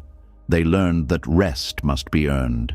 They learned that value comes from performance. They learned that slowing down leads to criticism or shame. So they built identities around striving. These identities may look successful from the outside, but internally they often feel deeply unsafe. Because if your worth depends on endless productivity, then peace always feels temporary. You can never truly stop. You can never fully soften. You can never simply exist. This is why some people panic during quiet moments. Silence threatens the identity built on constant doing. Buddhism offers another possibility. The possibility that your existence itself already has value before achievement enters the picture. Not because you are special, not because you are superior, but because life itself is sacred. A flower does not earn permission to bloom through productivity. The ocean does not apologize for resting under moonlight. Birds do not justify their songs through efficiency. Only human beings create lives where joy must constantly pass through checkpoints before being allowed inside. This creates tremendous suffering. A person may spend their healthiest years postponing rest for future success, only to discover later that the body has changed. Another may spend years delaying connection while building security, only to realize relationships weakened quietly during the process. Someone else may postpone simple happiness while chasing external goals, only to discover that the habit of emotional postponement followed them into every achievement. The problem was never only external pressure. The problem became internal conditioning. The heart was trained to believe life is always somewhere else. This conditioning affects the body deeply. Chronic stress changes breathing patterns, muscles remain tight, sleep becomes shallow. The nervous system stays alert, even in safe environments. Some people no longer know what true rest feels like because they have lived too long inside internal urgency. And modern life constantly rewards this urgency. People praise exhaustion. They admire busyness. They glorify burnout. A person who rests is often made to feel guilty, while a person who destroys themselves through work is called disciplined. But Buddhism asks a different question. What is the quality of your mind while you are living? Because a successful life with no presence still feels empty. A productive life with no inner stillness still feels painful. An admired life with no ability to receive joy still feels lonely. The Buddhist understanding of happiness is deeply different from modern culture. Happiness is not treated as a reward waiting at the end of achievement. It is treated as something connected to awareness, compassion, simplicity, and presence. This changes how a person relates to ordinary moments. Washing dishes can become peaceful. Walking can become peaceful. Listening can become peaceful. Breathing can become peaceful, not because the action itself is magical, but because attention returns to reality instead of constantly escaping it. Postponed joy disconnects people from these small moments completely. They rush through mornings, rush through meals, rush through conversations, rush through years. And one day they look back shocked by how quickly life disappeared. Not because time moved faster than expected, but because presence was missing from so much of it. This is one reason Buddhism places such deep importance on mindfulness. Mindfulness is not just a meditation technique, it is a way of reclaiming your life from unconscious absence. When you eat mindfully, you actually taste the food. When you listen mindfully, people feel your presence. When you walk mindfully, the world becomes more alive. When you breathe mindfully, the nervous system softens. Mindfulness interrupts the habit of postponing existence. It says, "This moment matters too." That sentence can heal something deep inside a person who has spent years emotionally waiting for life to begin. Many people secretly believe that happiness is irresponsible. They think if they relax too much, everything will fall apart. So they maintain internal pressure constantly. They motivate themselves through fear. Fear of failure, fear of falling behind, fear of disappointing others, fear of becoming unimportant. But fear creates temporary movement, not sustainable peace. Eventually the body protests, the heart becomes numb, the mind becomes tired, the soul becomes disconnected, and suddenly the person realizes they achieved many things while barely experiencing themselves along the way. Buddhism does not reject discipline, it rejects unconscious suffering. You can work hard without abandoning yourself. You can build goals without postponing your humanity. You can care about the future without refusing the present. This balance is deeply important, because postponed joy slowly teaches the mind that peace belongs somewhere else. And once this belief becomes strong enough, even beautiful moments feel emotionally unreachable. A person receives love but cannot fully feel it, receives praise but dismisses it immediately, receives rest but feels guilty during it, receives beauty but barely notices it. The problem is not always the absence of blessings. Sometimes it is the inability to stay present long enough to receive them. This is why awareness matters so much. Awareness allows you to notice small forms of life before they disappear. The warmth of tea in your hands, the sound of someone laughing nearby, the softness of evening light, the feeling of clean air entering your lungs. These moments may seem ordinary, but ordinary moments quietly become entire lives. And postponed joy steals them one by one. A person waiting for a bigger future often misses the small sacredness already surrounding them. Buddhist wisdom reminds people that joy does not only exist in major milestones. Sometimes it exists in stopping long enough to notice that you are alive right now, not later, not after becoming perfect, now. This does not mean forcing positivity. Buddhism is not about pretending suffering does not exist. Pain exists, loss exists, grief exists, exhaustion exists. But postponed joy adds another layer of suffering by refusing to allow any peace until all pain disappears. And pain never disappears completely. Human life includes uncertainty. So if peace depends on the total absence of difficulty, peace becomes impossible. The Buddhist path teaches something more compassionate. It teaches that peace can exist beside imperfection. A grieving person can still feel sunlight. An anxious person can still breathe deeply. A struggling person can still receive kindness. A tired person can still experience moments of beauty. Life is not divided into completely painful seasons and completely peaceful seasons. Most moments contain both. But postponed joy trains the mind to ignore all light until darkness disappears completely. That is why it is violent. Not violent in a loud, obvious way. Violent in the way it slowly starves the spirit. Violent in the way it teaches people they must constantly delay themselves. Violent in the way it disconnects human beings from their own aliveness. Some people become so focused on surviving the future that they stop noticing they survived today. And surviving today matters. Your tired body matters. Your current heart matters. This unfinished chapter matters. There is tremendous healing in allowing yourself small moments of peace before your entire life changes. Not because everything is solved, but because you are still human while things remain unsolved. The Buddhist path invites gentleness toward this humanity. Gentleness toward your nervous system. Gentleness toward your limitations. Gentleness toward your imperfect progress. Gentleness toward your need for rest. Modern culture often treats gentleness as weakness, but deep awareness reveals the opposite. It takes courage to stop punishing yourself through endless emotional postponement. It takes wisdom to rest before collapse.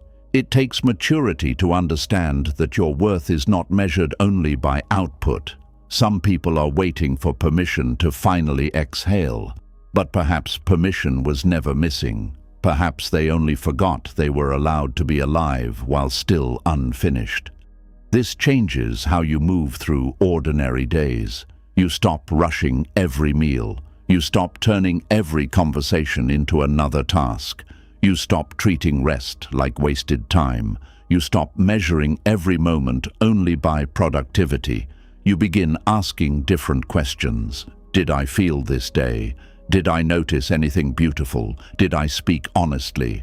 Did I breathe fully even once? Did I allow myself one small moment of peace? These questions reconnect the heart to life itself. Because a meaningful life is not built only from achievements, it is built from attention. Attention to people, attention to moments, attention to your own inner world, attention to existence itself. And when attention returns, postponed joy slowly loses its power. The person begins realizing they do not need to wait for a perfect future before touching small forms of peace now. They can sit quietly without guilt. They can rest before exhaustion destroys them. They can receive love without first becoming flawless. They can appreciate simple moments while still building their future. This is not laziness. This is balance. This is remembering that your life is not only a problem to solve, it is also an experience to inhabit. And maybe one of the saddest realizations a person can have is understanding how often they refused themselves joy while waiting for conditions that never fully arrived. But this realization can also become the beginning of awakening. Because once you see the pattern clearly, you no longer need to obey it automatically. You can choose differently. You can pause in the middle of striving. You can let one breath fully enter the body. You can soften your shoulders. You can notice the sky. You can allow one quiet moment to matter. You can stop treating happiness like a reward that only future versions of you deserve. The life you are constantly postponing is not waiting somewhere ahead. It is happening now, inside this breath, inside this ordinary evening, inside this unfinished version of yourself. And perhaps true peace begins the moment you stop telling your heart that life is always later. And when the heart spends enough years postponing joy, another habit quietly begins to grow beside it. The mind starts preparing for pain so constantly that it forgets how to recognize beauty while it is still here. A person becomes so focused on protecting themselves from future suffering that they stop fully experiencing the blessings already surrounding them. And slowly, fear steals the colors from ordinary life. There is a sadness that comes from always expecting the worst, even during beautiful moments. A person sits beside someone they love, but instead of feeling gratitude, they feel fear of losing them someday. Another finally reaches a peaceful season, but instead of resting inside it, they prepare for when everything might fall apart again. Someone else receives kindness but cannot trust it because their mind is already rehearsing betrayal. The body is present, but the heart is bracing. This is what happens when survival mode becomes stronger than presence.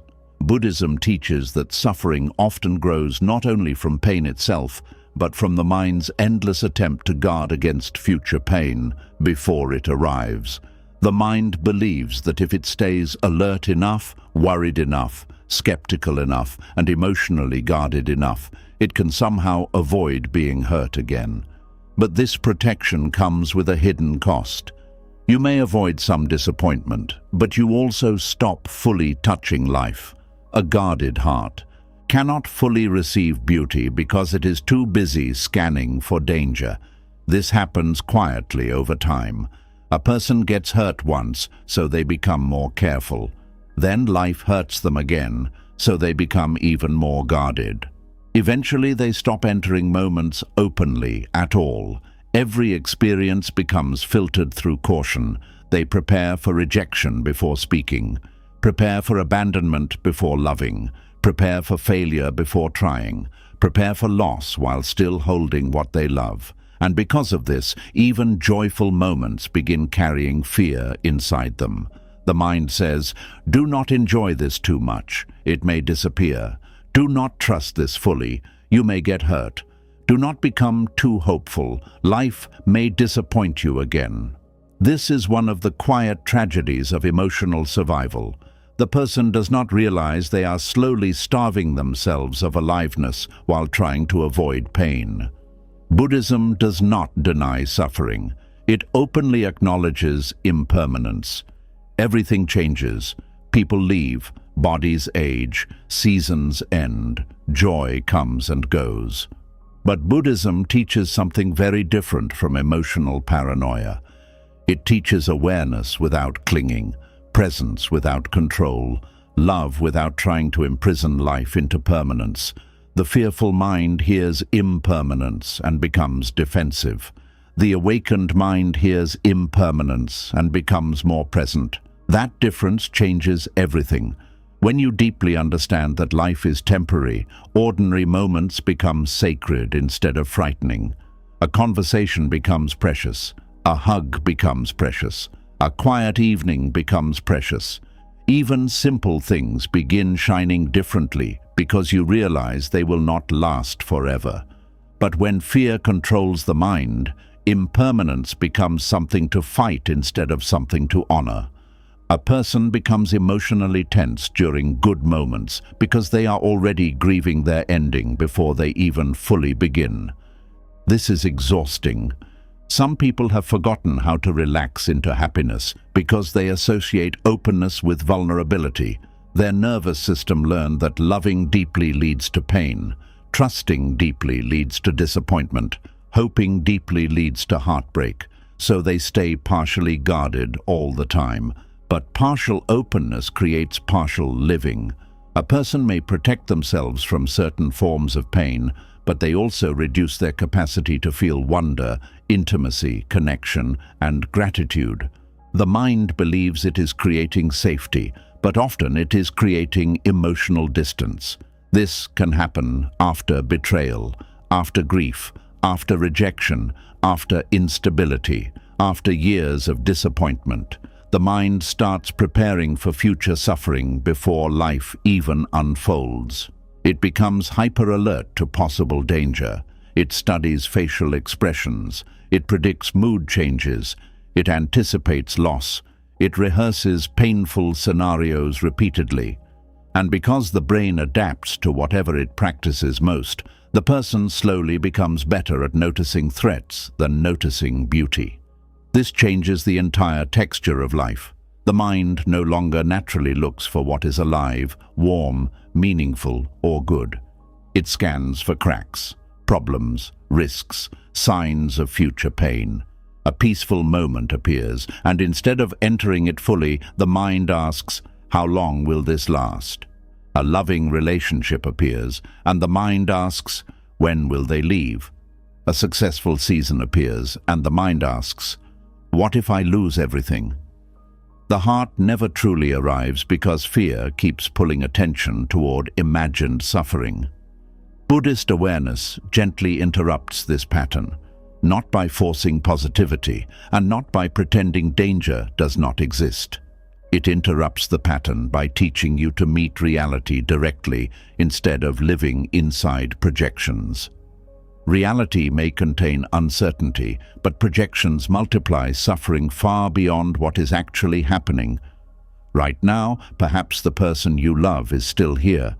Right now, perhaps the sun is still touching your window. Right now, perhaps your breath is still moving gently through your body. Right now, perhaps this ordinary moment still contains life waiting to be noticed. But fear blinds people to these realities because fear is always emotionally leaning ahead. This is why presence matters so deeply. Presence allows you to receive moments before the mind poisons them with imagined endings. There are people who have spent entire vacations worrying about returning home, entire relationships worrying about abandonment, entire peaceful seasons waiting for disaster, entire conversations mentally preparing responses instead of listening. Their life becomes a hallway of emotional anticipation. The present moment rarely feels enough because the mind keeps escaping toward future pain. This creates a very painful contradiction. The person wants peace, but their habits keep training the nervous system to expect danger. Over time, safety itself begins to feel unfamiliar. Some people cannot trust peaceful moments because chaos has become emotionally normal. Stillness feels suspicious. Happiness feels temporary. Rest feels unsafe. Their body has spent so many years bracing for impact that softness feels uncomfortable. This is one reason healing requires more than changing circumstances. It requires teaching the nervous system that presence is survivable. Buddhism understands this deeply. That is why so much Buddhist practice returns to the body, the breath, walking, eating, sitting, listening. These simple practices gently retrain attention. They teach the mind to stop abandoning reality every few seconds, because beauty lives in reality, not in fearful projections. A person can stand under a beautiful sky while mentally drowning in imagined problems. Another person can sit in a small, quiet room and suddenly feel profound gratitude because attention fully returns to what is here. The difference is not always circumstance. The difference is awareness.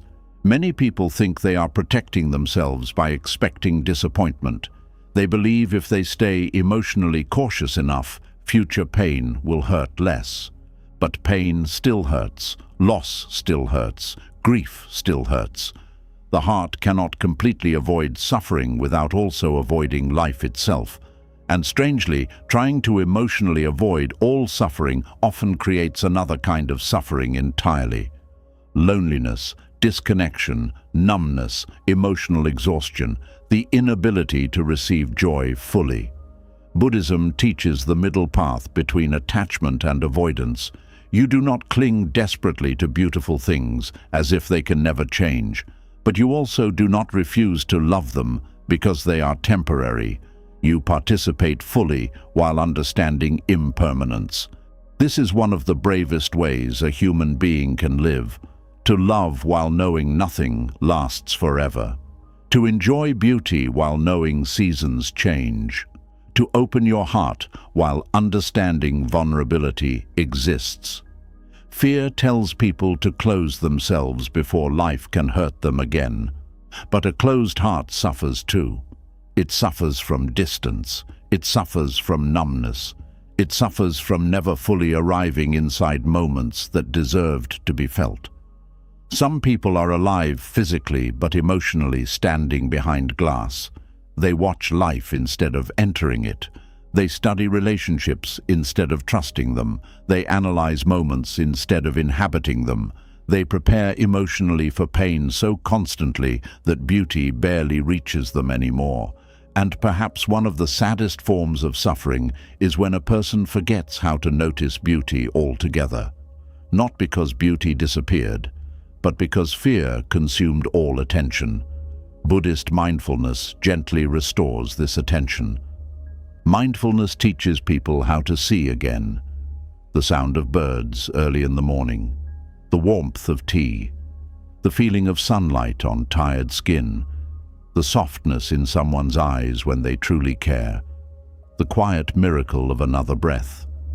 These things seem small until one day they are gone.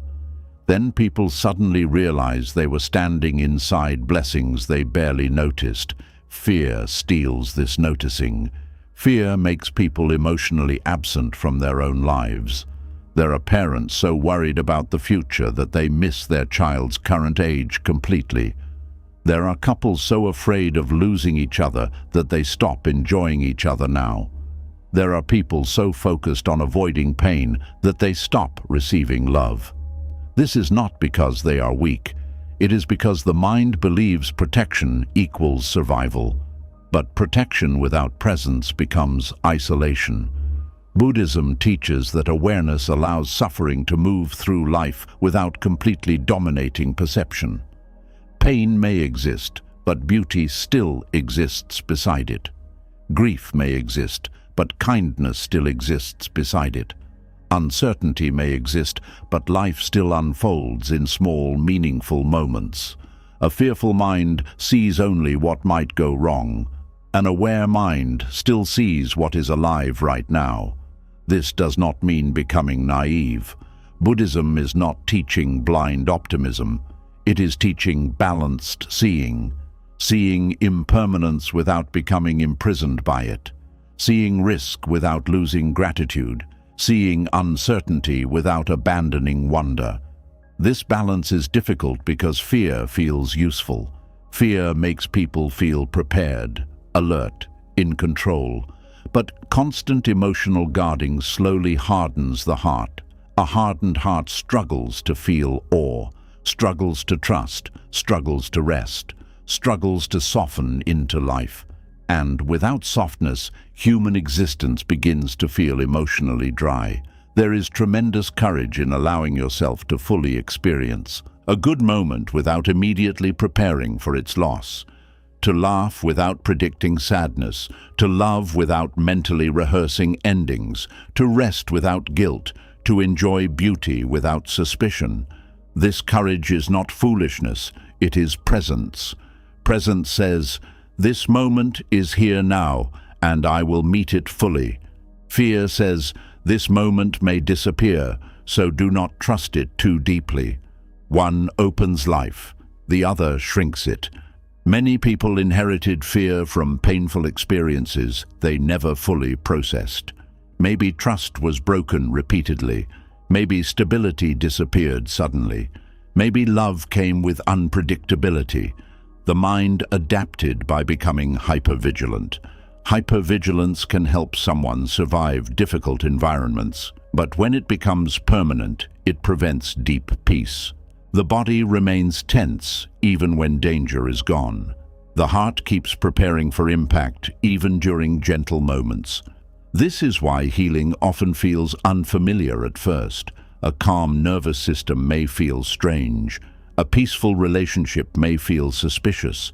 A stable life may feel boring to someone accustomed to chaos. The mind keeps searching for hidden danger because danger became emotionally familiar. Buddhist awareness slowly loosens this conditioning, not through force, but through repeated return to direct experience. You notice the fear, you notice the tightening, you notice the mental rehearsal, and instead of disappearing into it completely, you breathe. You return to what is actually happening. You allow the body to soften slightly. You allow this moment to exist without immediately turning it into tragedy. This is sacred work, not dramatic work, quiet work, the kind that happens while washing dishes, while sitting quietly, while listening fully, while catching yourself preparing for pain in the middle of a beautiful moment and gently choosing presence instead. Over time, this changes perception. Beauty becomes visible again, not because suffering vanished, but because fear no longer controls all attention. You start noticing things you once rushed past.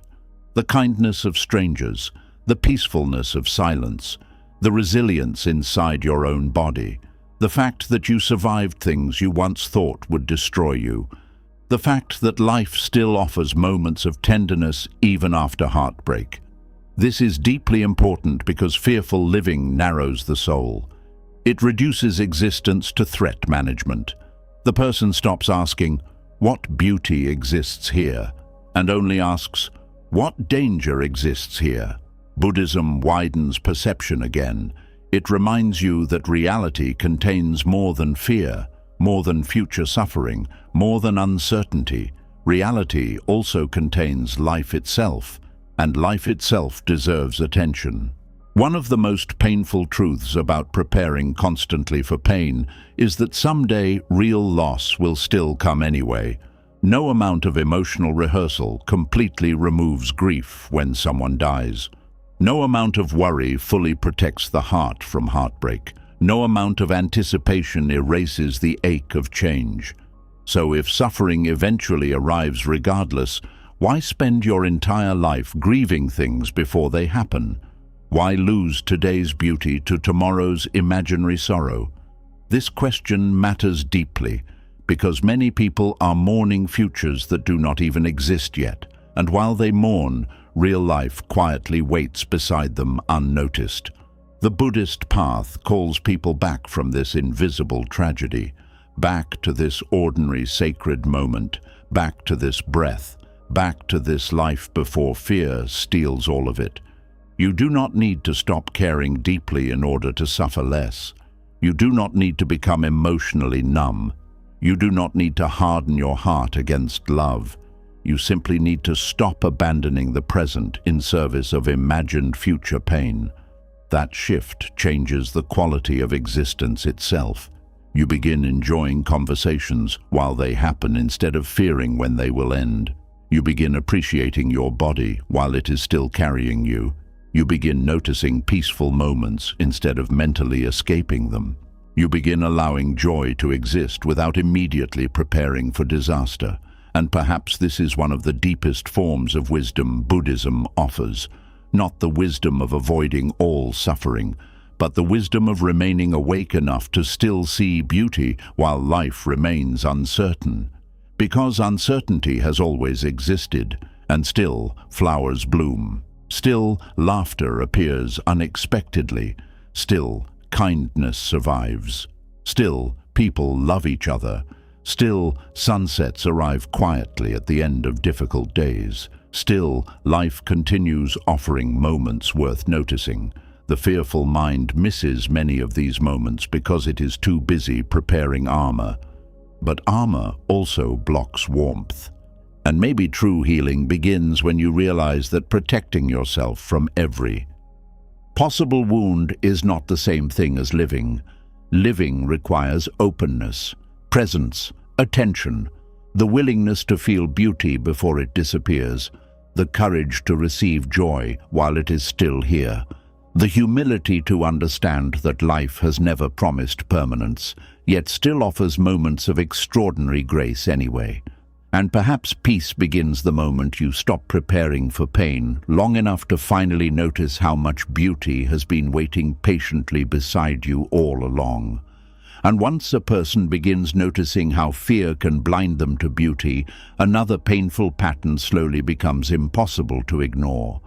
The mind does not only prepare for pain occasionally. For many people, it lives permanently ahead of the body. It wakes up already worried about tomorrow. It eats while thinking about next week.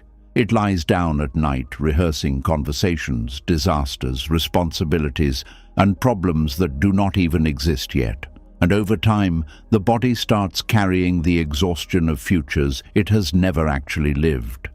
There is a kind of tiredness that comes from constantly living 3 steps ahead of your own life. The body may be sitting quietly in a safe room, but the mind is already arguing with someone, fixing a future crisis, preparing for failure, replaying mistakes, or trying to predict outcomes that have not happened.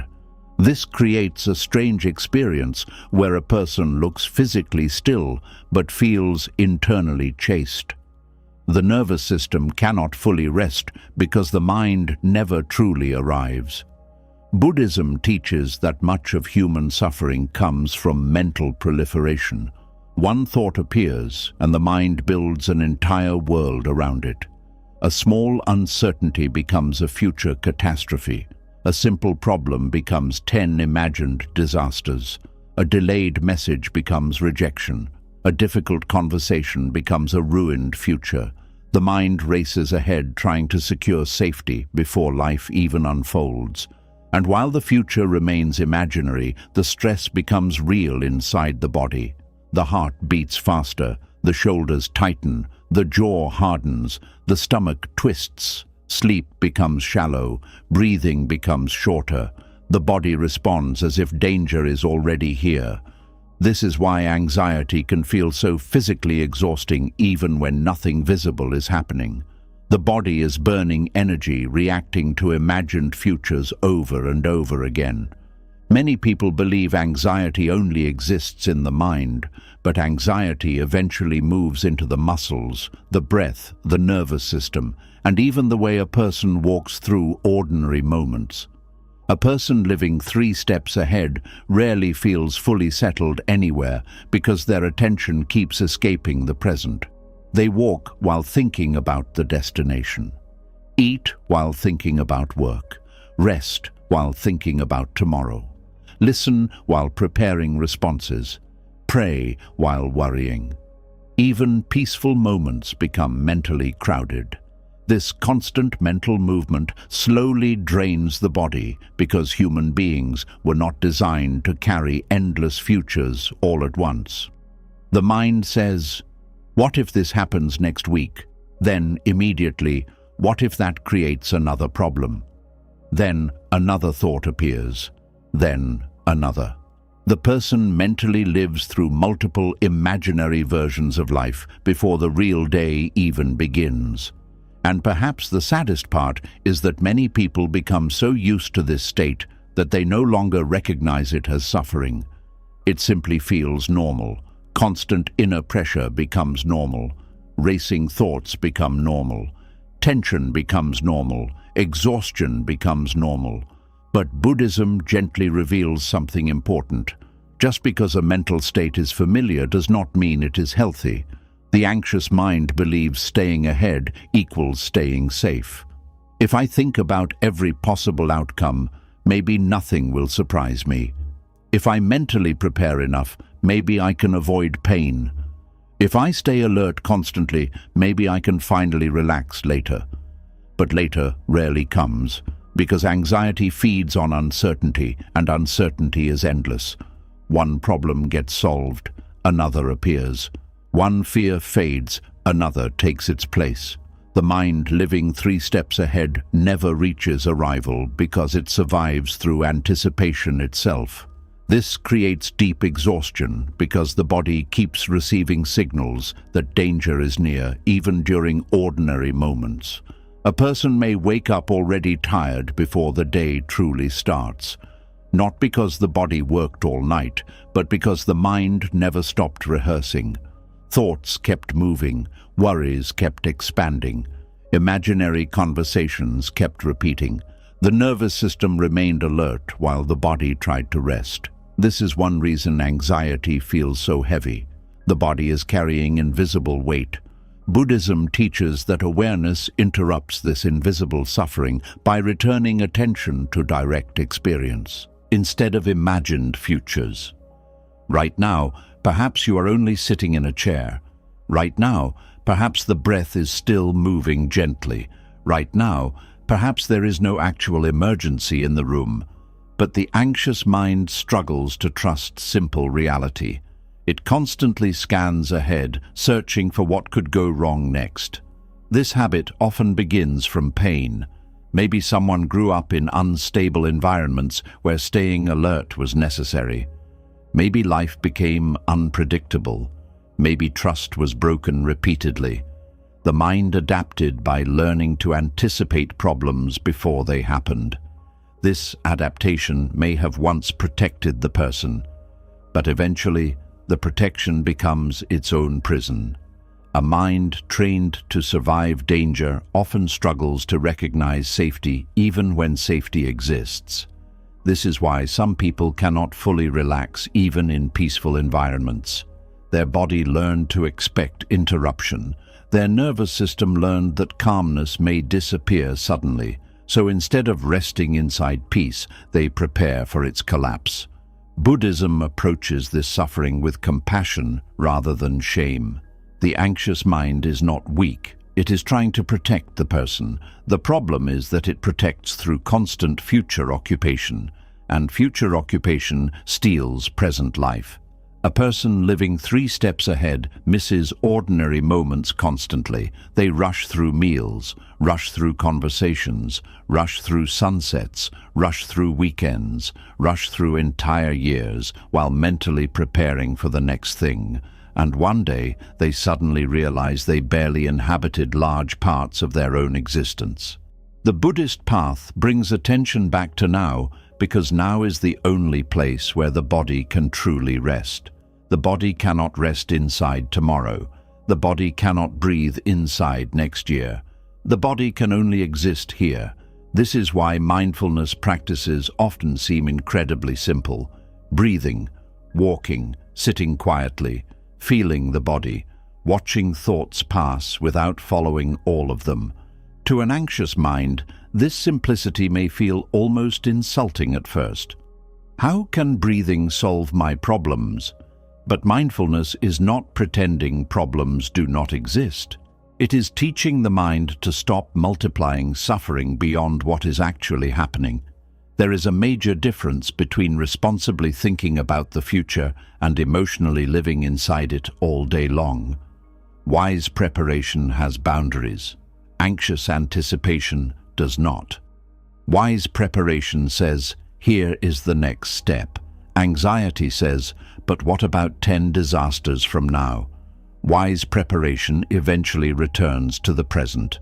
Anxiety never fully leaves the future. This endless future focus overwhelms the nervous system because the human mind was never meant to hold infinite possibilities at once.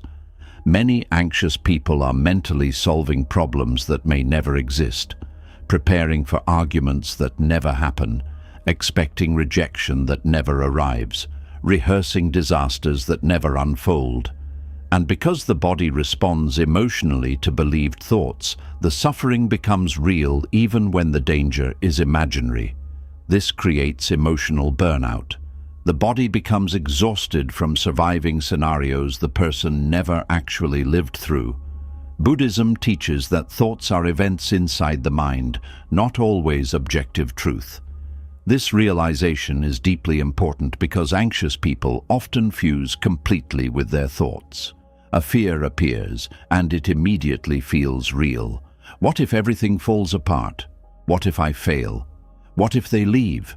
What if something terrible happens? The body reacts instantly, but awareness creates space. Instead of becoming every fearful thought, the person begins noticing thoughts as passing mental activity. Fear may still appear, but it no longer completely controls perception.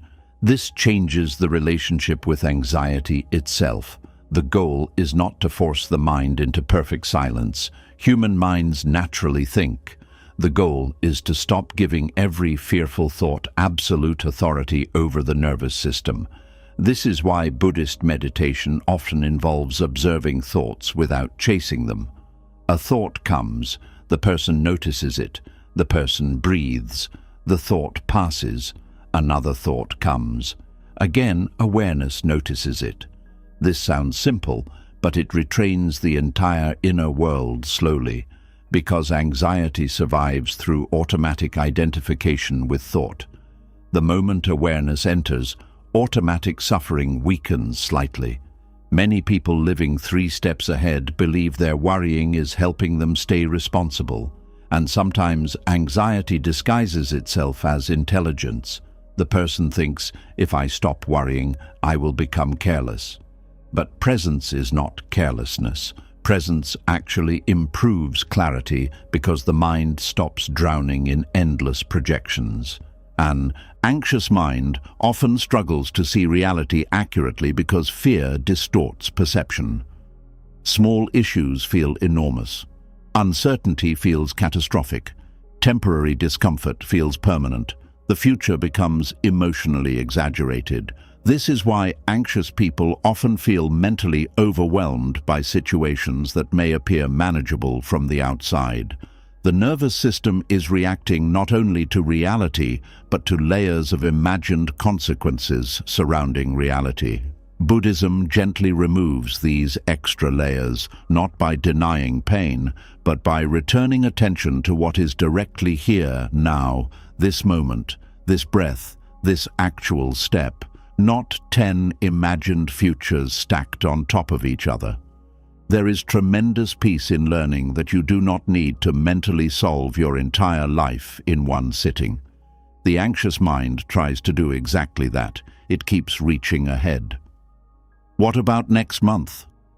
What about next year? What if this fails? What if I regret this? What if things become worse? The mind keeps trying to control uncertainty through endless mental movement. But uncertainty cannot be eliminated through thought alone. Life remains fluid no matter how much the mind rehearses. This realization can feel frightening at first, but eventually it becomes liberating. Because if total certainty is impossible, then perhaps you can stop demanding it before allowing yourself peace. That changes how the body experiences life. The shoulders soften slightly, breathing deepens, moments become more visible. The nervous system slowly learns that not every unknown future requires panic. Many anxious people have forgotten how to inhabit one moment at a time. Their attention automatically jumps ahead. Even during simple tasks, the mind races toward future responsibilities. This creates chronic internal acceleration.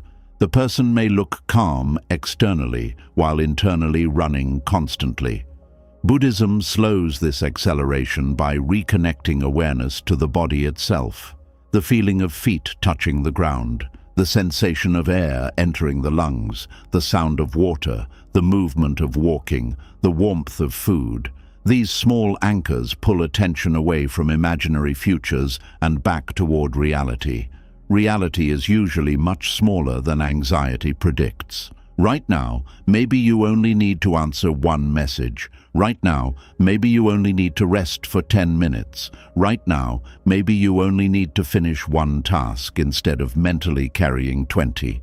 But anxiety makes life feel enormous because it forces the mind to hold too many futures simultaneously. This is why anxious people often feel physically exhausted even after doing relatively little externally. The internal labor never stops. Buddhism recognizes this suffering deeply. It understands how the mind creates additional pain through resistance, anticipation, and mental attachment to outcomes. The anxious mind constantly negotiates with reality before reality even arrives. What if this happens? What if that changes? What if I cannot handle it?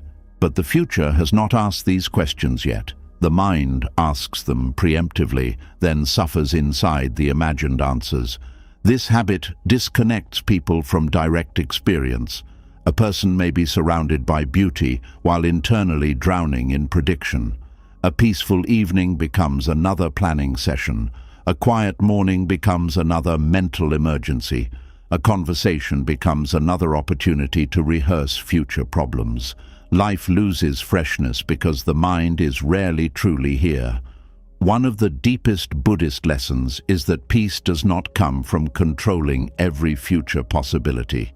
Peace comes from learning how to stay present with uncertainty itself. This is difficult because modern culture encourages constant future fixation. People are rewarded for always thinking ahead, always optimizing, always preparing, always hustling, but very few people are taught how to actually arrive inside their own lives.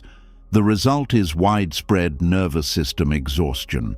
People become disconnected from their bodies, emotions, and present experiences because their attention permanently lives somewhere ahead. And this affects relationships deeply too. An anxious person may struggle to fully listen because they are preparing responses, struggle to enjoy intimacy because they are fearing loss, struggle to relax around loved ones because their mind is already handling tomorrow's worries. The body may sit beside another human being while the mind lives in another timeline entirely. This creates loneliness even inside connection. Buddhist awareness gently restores contact. Contact with the breath, contact with reality, contact with the person in front of you, contact with the life already happening. This restoration takes practice because anxiety habits become deeply automatic over time. The mind may wander ahead hundreds of times. That is okay. The practice is returning again and again, not perfectly, patiently. You notice the future rehearsal.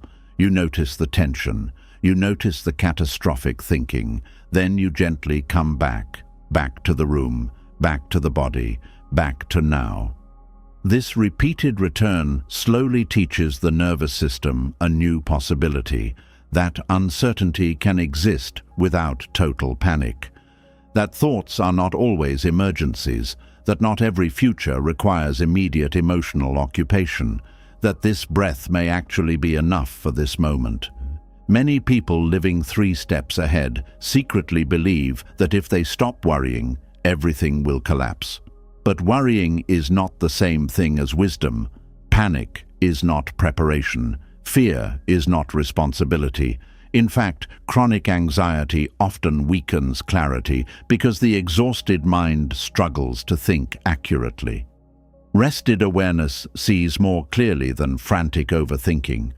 This is why Buddhist practice values stillness so deeply. Stillness allows perception to settle, like muddy water becoming clear when movement stops.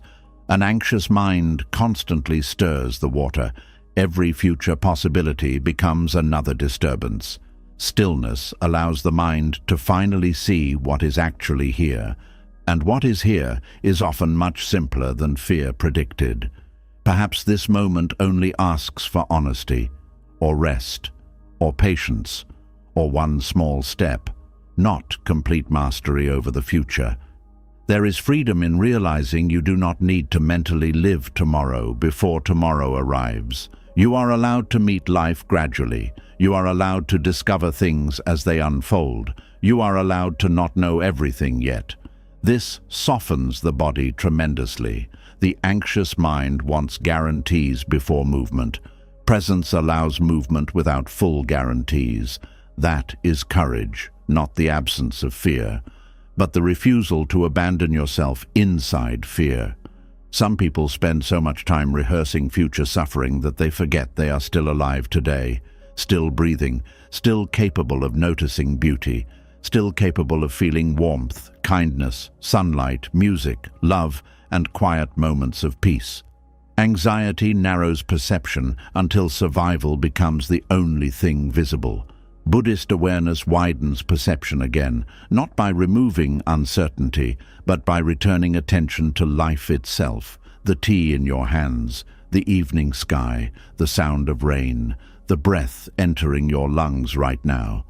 These things may seem ordinary, but ordinary moments are where life actually happens, not in imagined futures, not in catastrophic mental rehearsals. Here, and perhaps this is the deepest exhaustion of living 3 steps ahead. The body keeps carrying a future the soul has not even reached yet. But the future cannot be fully lived in advance, only feared in advance. Life itself can only be lived when it finally becomes now. That is why Buddhism keeps returning to presence, because presence interrupts the endless race toward imagined disaster. Presence says, this moment is enough to meet right now, not forever, not perfectly, just now. And maybe peace begins the moment you stop forcing your body to survive futures your life has not even entered yet. And after years of living 3 steps ahead, constantly rehearsing futures that have not arrived, many people become trapped in another exhausting habit they barely notice anymore. They begin bargaining with life itself.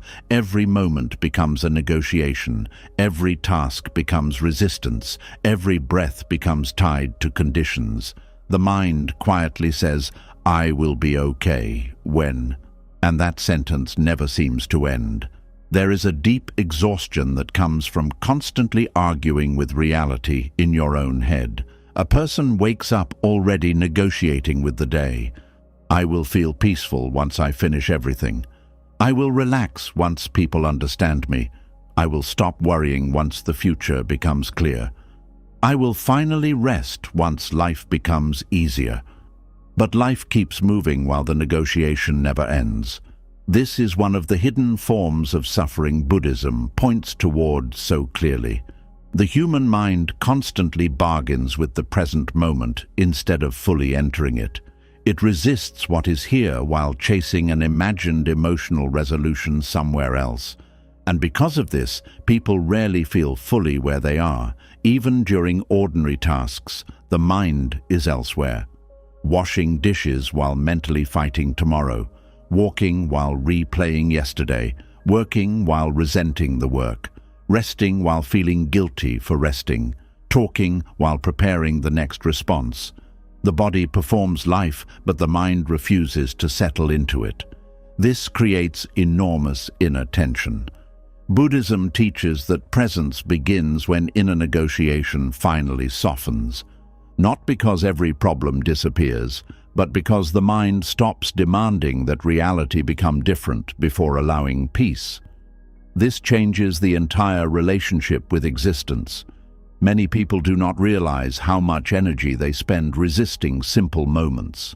They resist boredom, resist uncertainty, resist discomfort, resist unfinishedness, resist silence, resist waiting, resist difficult emotions, resist ordinary tasks, resist the pace of life itself, and resistance drains the spirit.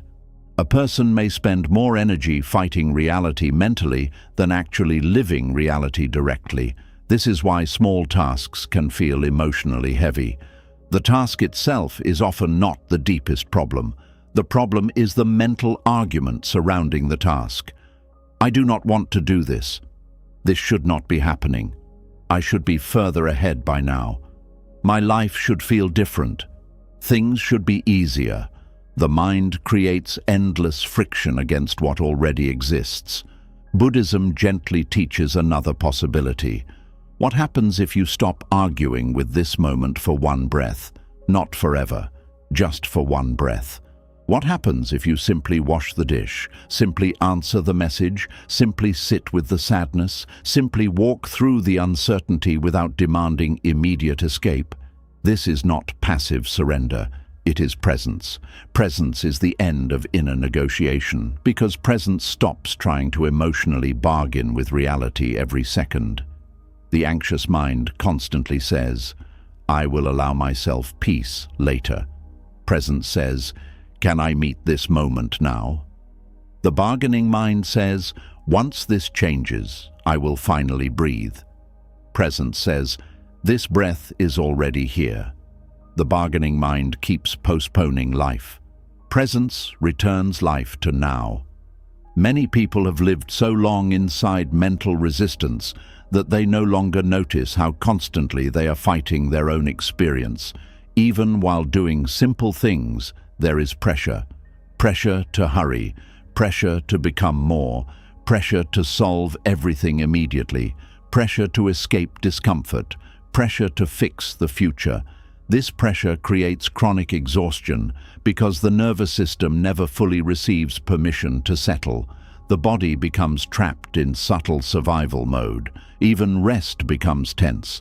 Even weekends become planning sessions. Even peaceful evenings become opportunities for overthinking. The mind keeps negotiating with life instead of inhabiting it. Buddhism points toward radical simplicity. Not simplistic thinking, but direct contact with reality before thought complicates it. This cup, this breath, this step, this moment, this day. That simplicity feels strange to many people because modern life trains human beings to constantly chase mental stimulation. The mind becomes addicted to complexity, prediction, comparison, and endless internal commentary. But presence cuts through the noise gently. It asks, what is actually happening right now? Not what may happen, not what happened years ago, right now. And often, reality is much smaller than the mind's endless narrative. Perhaps right now there is only breathing, only sitting, only listening, only feeling tired, only being human for one ordinary moment. This realization can feel surprisingly emotional because many people have spent years carrying psychological weight that was never fully necessary. The mind convinced them they must solve their entire life before allowing themselves to rest. But no human being can carry existence that way forever. Eventually the body protests, the spirit becomes numb, joy disappears, the nervous system becomes overwhelmed, and the person quietly loses touch with simple aliveness. Inner negotiation often begins from fear, fear of failure, fear of rejection, fear of uncertainty, fear of not being enough. So the mind bargains constantly, trying to create emotional certainty before relaxing. If this works out, then I will feel safe. If they approve of me, then I will feel worthy. If the future becomes clear, then I will stop worrying. But external life keeps changing, so peace built on conditions always remains fragile. Buddhism teaches that lasting peace cannot depend entirely on controlling circumstances. It must include the ability to remain present even when life remains unfinished. This is deeply important because life is almost always unfinished. There is usually another responsibility, another uncertainty, another challenge, another conversation, another problem waiting somewhere ahead. If peace depends on eliminating every unfinished thing, peace never truly arrives. The mind keeps moving the conditions. Just one more thing. Just one more achievement. Just one more solution. And the heart stays trapped in emotional postponement. Presence interrupts this cycle by removing the negotiation itself, not because everything becomes perfect, but because awareness stops demanding perfection before allowing this moment to exist peacefully. This changes how ordinary life feels. A person washing dishes may suddenly realize they do not need to mentally resist the task the entire time. A person walking may realize they do not need to spend the whole walk mentally rehearsing tomorrow. A person resting may realize they do not need to earn every moment of stillness through exhaustion first. These seem like small shifts, but they completely change the nervous system. Because resistance creates tension, presence softens tension.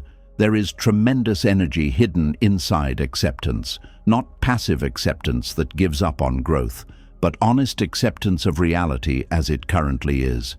This moment exists. This emotion exists. This uncertainty exists. This unfinished life exists. And instead of fighting these truths constantly, the person learns to meet them directly. Buddhism does not ask people to stop acting. It asks them to stop psychologically warring with existence while acting. You can still improve your life without hating your current reality every moment.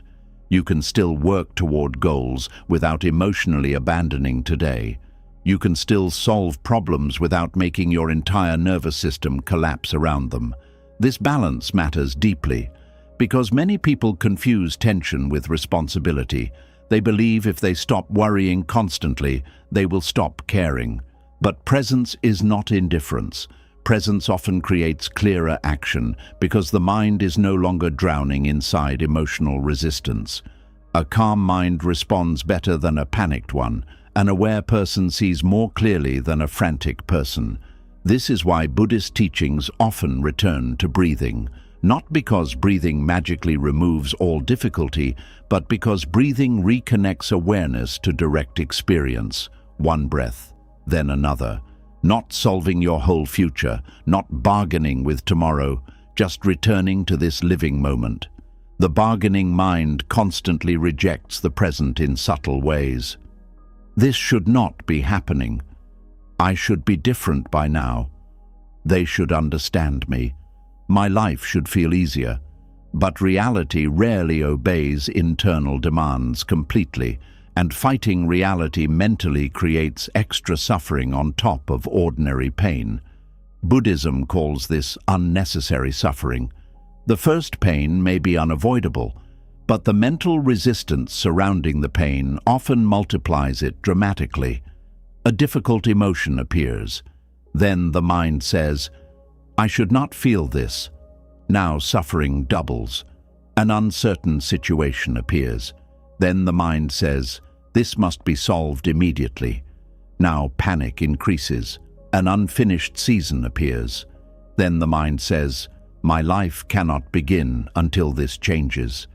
Now existence itself feels postponed. Presence softens this multiplication. Presence says, this is difficult, but I can still remain here. This is unfinished, but I do not need to emotionally disappear. This day is imperfect, but it is still my life. That shift changes suffering profoundly. Many people believe peace will arrive through controlling life more effectively.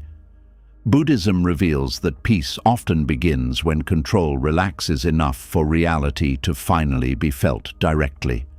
This does not mean abandoning wisdom. It means abandoning constant internal warfare.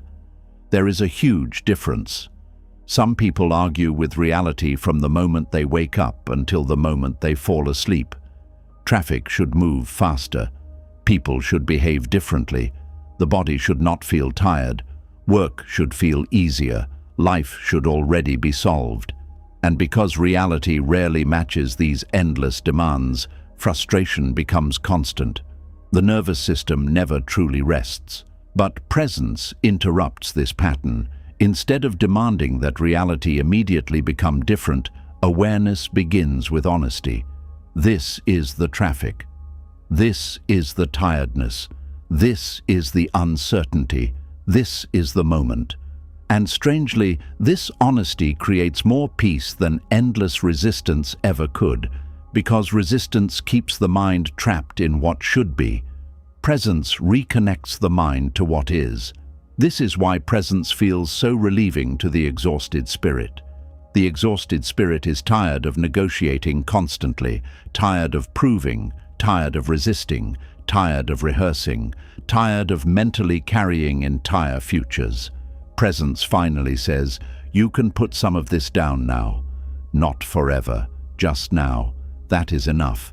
The Buddhist path is filled with ordinary moments because awakening happens inside ordinary moments, not outside life, inside life. Inside dishes, inside breathing, inside conversations, inside waiting rooms, inside uncertainty, inside this unfinished day. Many people search for peace through dramatic future transformation while ignoring the simple doorway available constantly. Attention, this breath, this task, this step, this listening. The mind keeps searching far away while peace waits quietly in direct contact with what already exists. Inner negotiation also damages relationships deeply. A person cannot fully listen while internally bargaining with every conversation, cannot fully love while mentally negotiating outcomes constantly, cannot fully connect while emotionally preparing for future disappointment. The mind living in negotiation mode keeps asking, what will happen next? Presence asks, can I fully meet this person now? That changes connection entirely. People feel when they are truly being met. They feel when attention is fully here. And perhaps one of the greatest gifts presence offers is full attention. Not partial attention, not distracted attention, not anxious attention. Real presence. In a world filled with psychological absence, true presence feels almost sacred. The bargaining mind struggles to understand this because it always wants something else first. Something better, something safer, something clearer. But presence does not wait for life to become another life. Presence enters this one. This is why Buddhist teachings often emphasize simplicity so strongly. Drink tea while drinking tea. Walk while walking. Listen while listening. These teachings are not childish. They are medicine for a fragmented mind. A fragmented mind is always somewhere else. Presence reunites the person with their own existence. This reunion can feel emotional because many people realize how long they have been absent from themselves. Years spent mentally negotiating instead of inhabiting. Years spent resisting instead of noticing. Years spent waiting instead of arriving. And yet the breath remained available the entire time. Life remained available the entire time. Not perfect life, real life. The life happening quietly underneath all the mental noise. There is freedom in realizing you do not need to emotionally solve existence before participating in it. You do not need to negotiate every moment into perfection. You do not need to wait for complete certainty before breathing fully. You do not need to force reality into your preferred shape before allowing yourself peace. You can simply meet this day, this task, this emotion, this unfinished chapter. Presence becomes possible the moment the inner argument softens.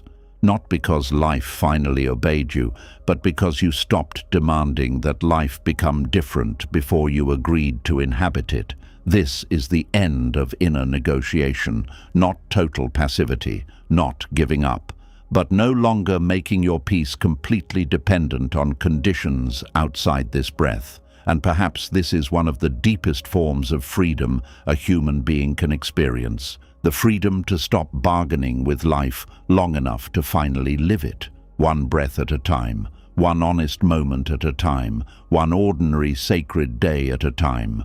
And when the mind finally grows tired of negotiating with life every second, another fear often rises quietly underneath everything else. It is the fear of stepping forward before feeling completely ready. The fear that says, "Not yet." You still need more certainty, more confidence, more healing, more preparation before you can truly begin. And so life stays paused while the heart keeps waiting for permission. There is a silent grief in always feeling one step away from readiness. A person wants to start, but the mind says they need more time. Wants to speak, but the mind says they need more confidence. Wants to love, but the mind says they need more healing first. Wants to change their life, but the mind says they are still too uncertain, too imperfect, too unprepared. And because of this, many people spend years standing at the edge of their own lives without fully entering them. The fear of being unready is one of the deepest invisible prisons the human mind creates. It sounds responsible, it sounds wise, it even sounds mature sometimes, but beneath it is often something much more painful: the fear of failing publicly, the fear of making mistakes, the fear of not being enough once reality begins, the fear that if you step forward before becoming perfect, life will expose your weaknesses. So the mind delays, plans more, studies more, prepares more, waits more, and while waiting, life quietly continues moving. Buddhism teaches something deeply freeing about this fear. It teaches that complete readiness is mostly an illusion. Human beings grow through direct experience, not through endless mental preparation alone. A bird learns to fly by leaving the branch, not by endlessly studying the sky. A child learns to walk through falling, not through waiting until balance becomes perfect. Life itself unfolds through participation. But the fearful mind wants guarantees before movement. It says, "I will begin once I know for sure I will succeed." Yet life has never offered that kind of certainty to anyone. Even wise people step into unknowns. Even strong people feel fear. Even peaceful people sometimes begin things with shaking hands. This is important because many people secretly believe fear means they are not ready. But fear is often simply proof that something matters deeply to the heart. The Buddhist path does not ask you to eliminate uncertainty before acting. It teaches you how to move gently with uncertainty still present. That changes everything, because suddenly courage is no longer the absence of fear. Courage becomes the willingness to remain present while fear exists. Many people waste years trying to become emotionally invincible before beginning their lives. They think they must fully heal before loving again, fully understand themselves before taking action, fully remove anxiety before speaking honestly, fully solve their insecurities before being seen. But human beings are rarely fully resolved before important moments begin. A person may still feel afraid while starting over, still feel uncertain while changing direction, still feel wounded while learning to trust again, still feel imperfect while stepping into meaningful work. This does not mean they are failing. It means they are human. The fear of being unready often comes from perfectionism disguised as caution. The mind says, "You need to become more before you deserve to begin." But this creates endless delay because perfection constantly moves further away. There is always another skill to master, another fear to remove, another flaw to fix, Another reason to postpone action, and eventually the person becomes trapped inside preparation itself. Buddhism gently interrupts this cycle by bringing awareness back to direct reality. What if readiness is not a feeling you wait for? What if readiness grows through the act of showing up imperfectly? This question softens something deep inside the anxious mind.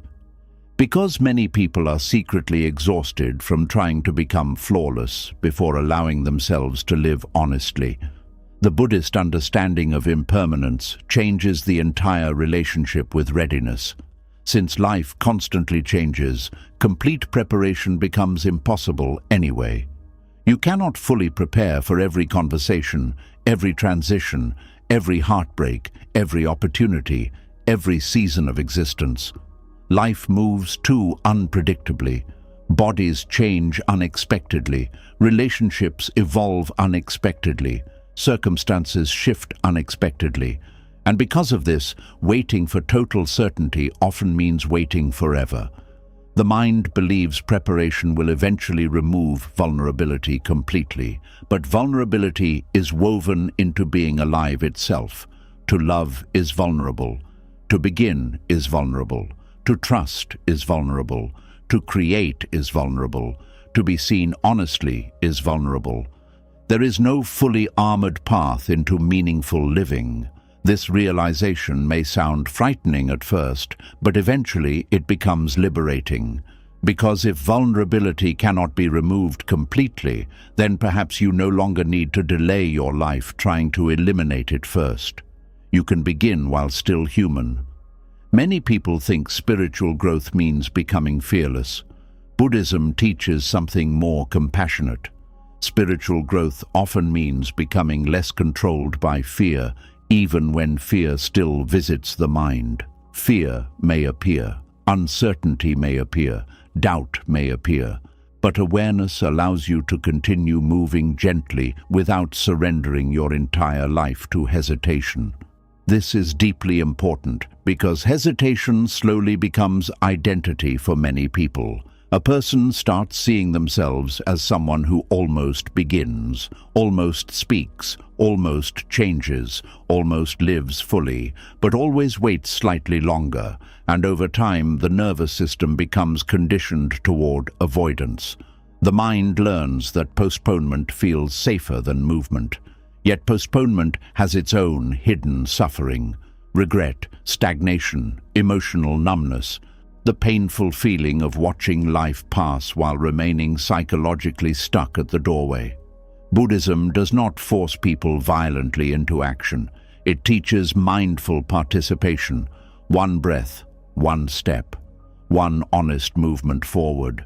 The mind often imagines beginnings must be dramatic, but many meaningful transformations begin quietly. One difficult conversation, one moment of honesty, one application submitted despite fear, one boundary spoken, one morning of getting out of bed after grief, one act of trust after disappointment. These small acts matter because they slowly retrain the mind away from endless hesitation. The fearful mind says, "You are not ready." Presence says, "You are here." That difference matters more than people realize, because readiness is often discovered inside the moment itself, not before it. A person giving a speech may feel terrified beforehand, then slowly settle once they begin speaking.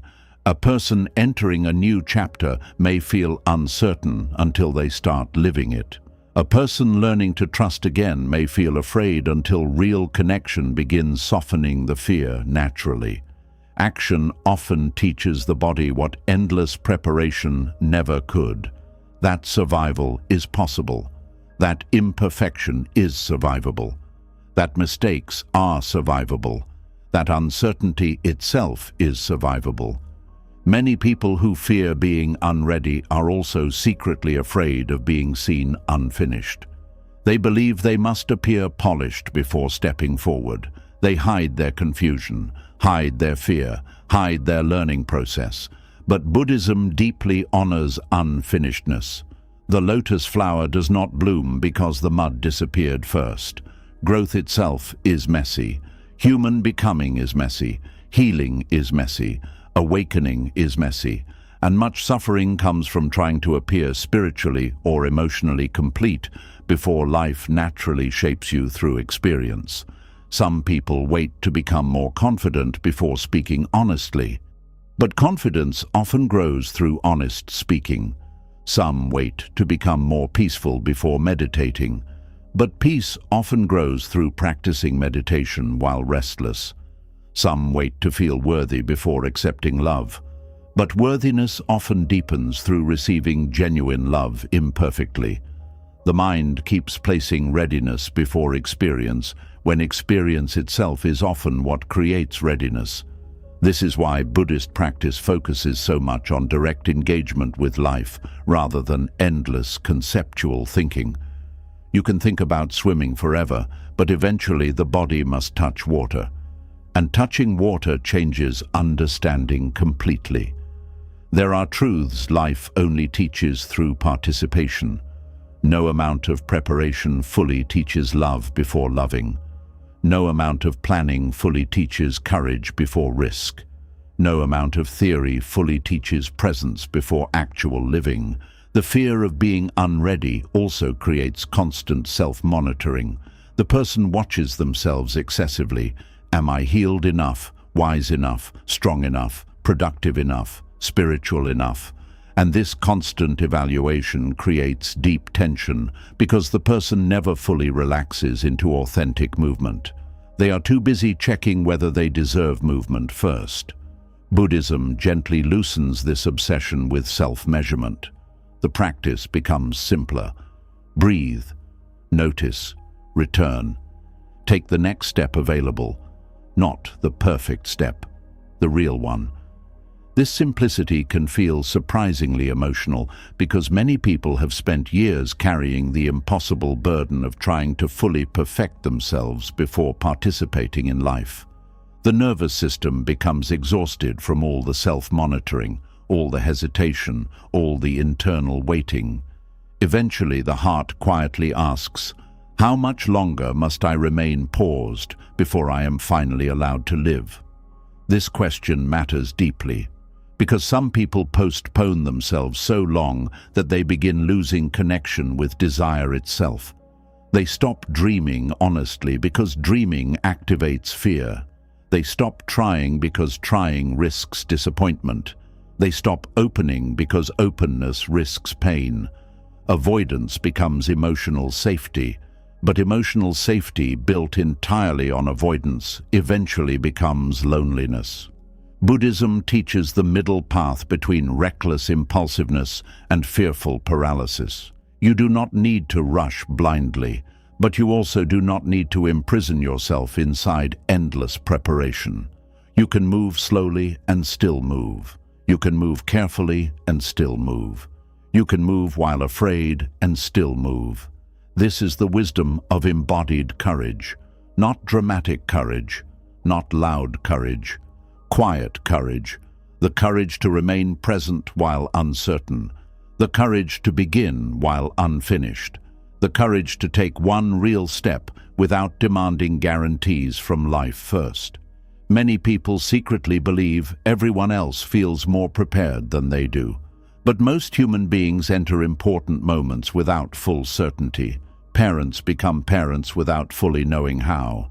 Artists create before fully believing in themselves. Teachers teach while still learning. Hearts love while still carrying old scars. No one fully masters life before living it. The mind only creates this illusion because it wants emotional control before vulnerability begins. But vulnerability cannot be removed from meaningful existence. To be alive is to meet uncertainty repeatedly. This realization can either terrify the mind or free it. Buddhism uses awareness to transform it into freedom, because if uncertainty belongs to all human beings, then perhaps you no longer need to treat your own uncertainty as proof of inadequacy. Perhaps uncertainty simply means you are standing honestly inside life itself, There is also deep suffering in constantly delaying action because the body remembers postponed dreams. The heart remembers conversations never spoken. The spirit remembers all the times fear convinced you to remain smaller than your truth. And eventually regret becomes heavier than uncertainty itself. Not dramatic regret always. Quiet regret. The regret of unlived moments, unexpressed love, unattempted possibilities, a life spent rehearsing instead of participating. This is why Buddhist teachings bring attention back to immediacy constantly, not because the future is meaningless, but because life can only actually be entered now. The mind says, prepare more. Life says, step gently. The mind says, wait until fear disappears. Life says, walk with fear and learn you can survive. The mind says, become perfect first. Life says, no human being arrives that way. There is tremendous healing in realizing that your worth is not dependent on flawless readiness. You are allowed to be learning, allowed to be uncertain, allowed to still have questions, allowed to still tremble while moving forward. The Buddhist path itself is built on practice, not perfection. Practice means repeated return, repeated awareness, repeated willingness to begin again. This dissolves the fantasy that awakening belongs only to people who already have everything figured out. No. Awakening belongs to people willing to return honestly to this breath, this life, this imperfect moment, again and again. The fear of being unready often hides another deeper fear too. The fear that if you truly begin, life will change. And change always involves loss. Old identities fall away, old excuses disappear, old comfort zones loosen. So part of the mind clings to preparation because preparation allows the fantasy of transformation without the vulnerability of actual transformation. Planning feels safer than participation. Dreaming feels safer than risking. Thinking feels safer than beginning. But safety built entirely on avoidance eventually becomes emotional suffocation. The soul wants movement, growth, participation, contact with real life, not endless mental rehearsal. Buddhism does not ask you to destroy fear. It asks you to stop building your entire life around obeying fear. That changes everything, because now fear can exist without becoming the ruler of your choices. You can breathe while afraid, love while uncertain, begin while unfinished, speak while nervous, rest while imperfect, move while still healing. This is freedom, not freedom from vulnerability, freedom from complete imprisonment inside vulnerability. The mind often waits for a feeling of readiness that never fully arrives because true readiness is usually quieter than expected. It does not always feel powerful. Sometimes it simply feels like willingness. Willingness to take the next step. Willingness to remain present through discomfort. Willingness to stop postponing yourself. That is enough. There is deep peace in understanding that life was never asking you to become superhuman before participating in it. Life only asks for honest presence. This breath, this conversation, this attempt, this day. And perhaps one of the greatest spiritual shifts happens when you finally stop asking, "What if I am not ready?" and begin asking, "What if readiness grows through living itself?" Because then the path opens differently. Not as a perfect road free from uncertainty, but as a living experience you are finally willing to enter. One imperfect step at a time, one trembling breath at a time, one honest beginning at a time. And maybe true peace begins the moment you realize you were never meant to prepare forever. You were meant to live. And after a person spends years fearing they are not ready enough to begin, another hidden pattern often quietly takes control of their life. They become obsessed with improving themselves before allowing themselves to fully exist. Every flaw becomes a project. Every weakness becomes something to repair. Every emotion becomes something to optimize, control, or eliminate. And slowly, growth stops feeling like care. It starts feeling like rejection. There is a lonely sadness in constantly feeling like you are a problem that still needs solving before you deserve peace. A person wakes up already trying to improve themselves. They study productivity, confidence, discipline, healing, routines, communication, spirituality, appearance, success, emotional intelligence, and endless methods for becoming better. On the surface, it looks admirable, it looks ambitious, it even looks healthy. But sometimes, hidden underneath all the self-improvement is a quiet refusal to simply be with yourself as you are now. This is where self-improvement becomes self-avoidance. Buddhism teaches that suffering often grows from attachment to identity. The mind creates an image of the ideal self and then begins warring against the present self constantly. The current version of the person is treated like an obstacle instead of a living human being worthy of compassion. I need to become calmer. I need to become stronger. I need to become more attractive. I need to become more disciplined. I need to become more healed. The mind keeps creating conditions before allowing self-acceptance, and because perfection never fully arrives, peace remains postponed forever. This creates an exhausting inner relationship where the person constantly monitors themselves. Every interaction becomes self-analysis. Every mistake becomes proof of inadequacy. Every emotion becomes something suspicious that must be corrected immediately. Instead of living, the person becomes trapped inside endless self-evaluation. Buddhism does not reject growth. Growth is natural. Learning is beautiful. Healing matters. Discipline matters. Wisdom matters. But there is a profound difference between growing from love and trying to improve yourself because you secretly believe you are unworthy as you are. One path creates peace. The other creates quiet, emotional violence. Many people enter self-improvement because they are hurting. They feel insecure, lost, rejected, anxious, lonely, or ashamed. So they begin searching for ways to become better. And sometimes this journey genuinely helps them. They learn healthier habits. They become more aware. They become more responsible for their lives. But without noticing it, the mind can slowly become addicted to fixing itself. A person no longer feels alive unless they are improving something. Rest feels unproductive. Stillness feels threatening. Simple existence feels insufficient. There must always be another problem to solve within themselves. And because of this, they never truly arrive. This is one of the hidden dangers of endless self-improvement culture. It teaches people to constantly chase another version of themselves without ever learning how to sit compassionately beside the person already here. The mind says, "You are almost enough." But almost enough is still suffering. Buddhism teaches radical awareness of the present self, not endless obsession with becoming someone else. Awareness means seeing clearly without hatred. Seeing your fear without becoming consumed by it. Seeing your flaws without turning yourself into an enemy.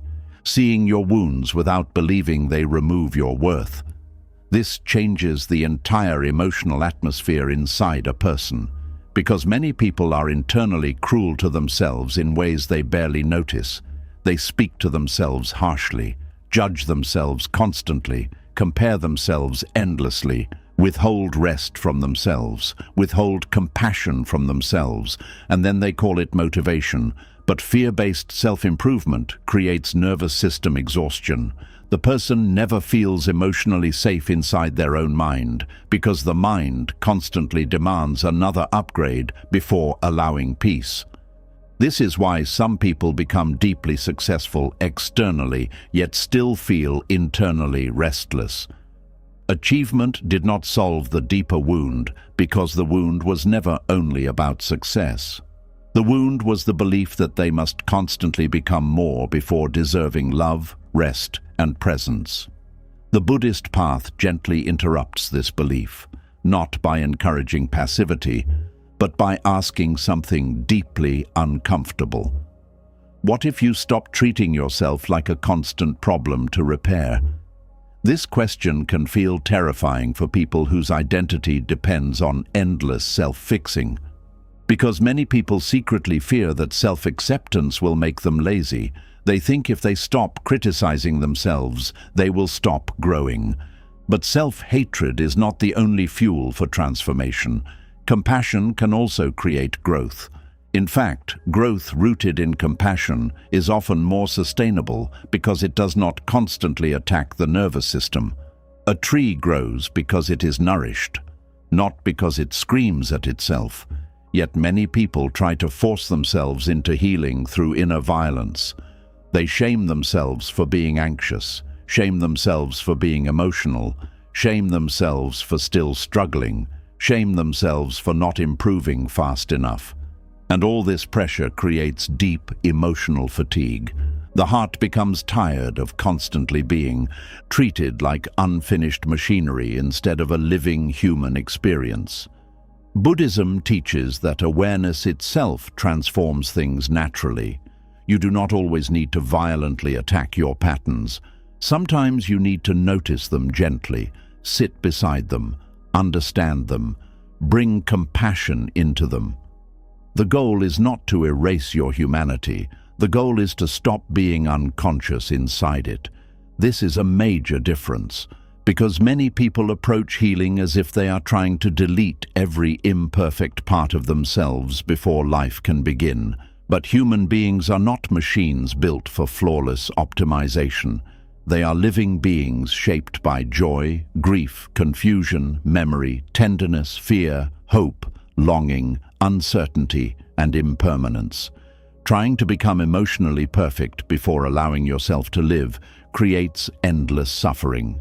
There will always be another insecurity, another weakness, another fear, another unfinished area. If peace depends on total self-perfection, peace becomes impossible. This is why Buddhism places such deep emphasis on acceptance, not passive resignation, but honest acceptance of reality before transformation begins. You cannot heal what you refuse to face compassionately. You cannot grow wisely while constantly rejecting yourself. Some people have spent so long trying to improve themselves that they no longer know who they are without a project. They no longer know how to simply sit quietly without evaluating themselves. Even meditation becomes another performance, another thing to master, another identity to achieve. The ego quietly turns spirituality itself into self-improvement obsession. I must become more awakened, more peaceful, more disciplined, more detached. And again, the person postpones peace until another future version of themselves arrives. This is why Buddhism constantly returns to presence instead of identity construction. The point is not becoming spiritually impressive. The point is becoming aware enough to stop abandoning yourself every moment. That is much more difficult than collecting self-improvement techniques, because true presence removes distraction. And without distraction, people often discover how harshly they have been treating themselves internally for years. Some people cannot rest because they feel guilty whenever they are not improving. Some cannot enjoy success because they immediately focus on what still needs fixing. Some cannot receive love because they believe their current self is still too broken. This creates a life where nothing is ever fully enough. Not because life lacks goodness, but because the mind keeps postponing worthiness. Buddhism gently dissolves this postponement by teaching that awareness itself already contains wholeness. Not perfect wholeness, human wholeness, the kind that allows room for imperfection without turning existence into failure. There is tremendous healing in realizing that you are allowed to grow without hating who you currently are. You are allowed to improve without rejecting yourself, allowed to heal without treating your wounds like proof of worthlessness, allowed to evolve without turning your life into an endless emergency project. This changes how the nervous system experiences growth. Growth stops feeling like punishment. It begins feeling like care. The body softens. The mind slows down. The heart no longer feels constantly attacked from within. And this softness creates something many people secretly need more than endless improvement: safety. Emotional safety inside themselves, because a person can survive many difficult things externally, but constant internal war eventually becomes unbearable.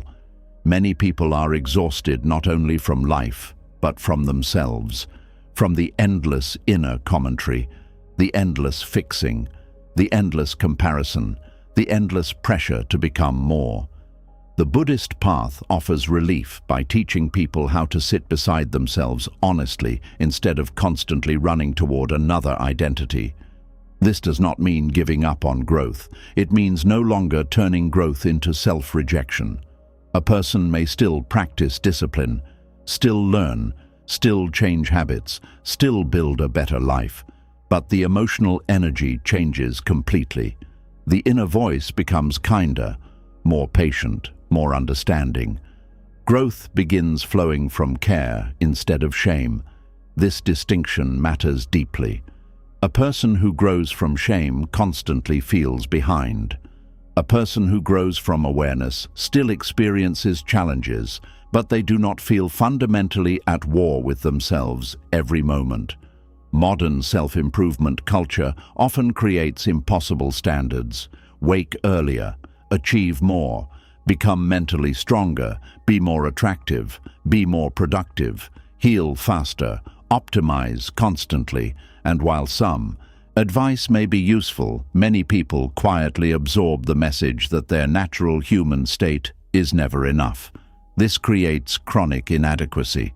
Even rest feels guilty because resting interrupts optimization. Even joy becomes transactional. What have I achieved to deserve this? But Buddhism teaches that life is not only about becoming more efficient. It is also about awakening to the sacredness already present inside ordinary existence, this ordinary breath, this tired body, this imperfect mind trying to survive another day. There is compassion in seeing yourself clearly without immediately trying to turn yourself into another person. Some people have forgotten how to simply be, not improve, not perform, not compare, just be. And this forgetting creates enormous suffering because the person loses contact with direct aliveness. They become trapped inside endless self-construction. But identity itself is fluid. Buddhism teaches that the self constantly changes. Thoughts change, emotions change, desires change, bodies change, roles change. Nothing remains fixed. So building your entire piece around becoming the perfect version of yourself creates endless instability because the mind keeps chasing a moving target. Awareness offers something more grounded. Instead of endlessly asking, "How can I become better?" awareness sometimes asks, "Can I fully meet myself honestly right now?" That question opens a completely different doorway, because many people secretly do not know how to be with themselves unless they are fixing something. Silence feels uncomfortable, stillness feels threatening, presence feels unproductive. The mind constantly seeks another self-improvement project to avoid direct contact with unresolved emotions underneath. This is why self-improvement can become self-avoidance. A person may obsess over routines while avoiding grief, obsess over discipline while avoiding loneliness, obsess over productivity while avoiding self-worth wounds, obsess over becoming better while never learning how to love themselves gently. The fixing becomes a distraction from deeper emotional intimacy. Buddhism slowly removes these distractions, not cruelly, patiently. You begin noticing how often the mind delays self-acceptance, how often it says, "I will finally deserve peace after more healing, more achievement, more transformation." But awareness interrupts the sentence. It asks, what if this moment also deserves compassion? That changes healing profoundly, because healing rooted in self-rejection often becomes another form of suffering. The person constantly chases freedom while internally recreating emotional violence through endless criticism. True healing softens the inner relationship first, not by pretending problems do not exist, but by removing unnecessary cruelty from the process. You can acknowledge your mistakes without destroying yourself. Acknowledge your fears without calling yourself weak. Acknowledge your wounds without believing they make you unlovable. This balanced awareness creates real transformation because the nervous system no longer feels constantly threatened from within. Many people think harshness creates discipline, but harshness often creates burnout, avoidance, anxiety, and numbness.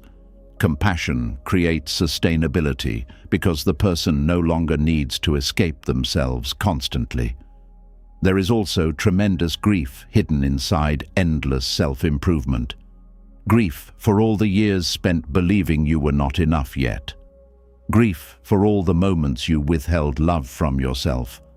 Grief for all the times you turned your own humanity into an enemy.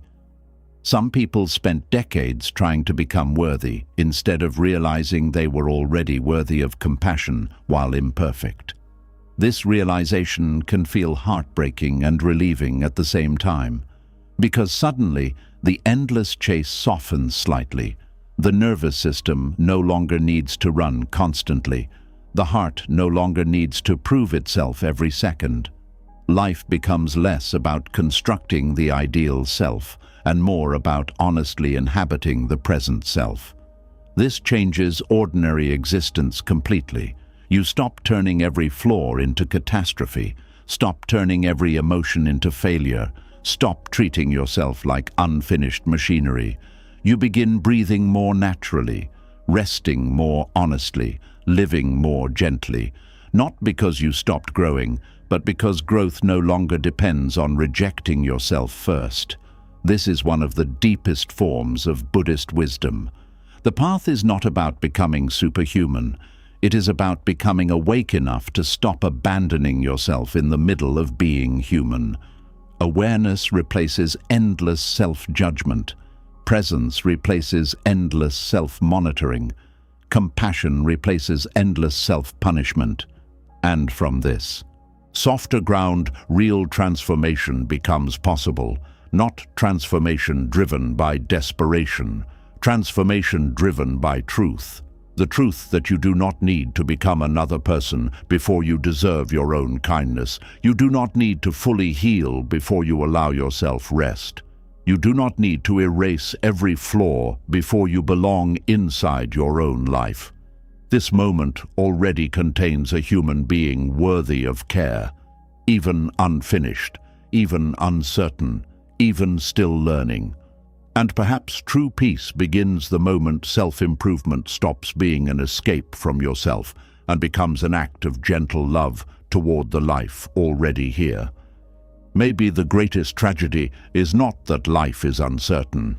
Maybe the greatest tragedy is spending your whole life trying to prepare for uncertainty while missing the only moment you were ever truly given.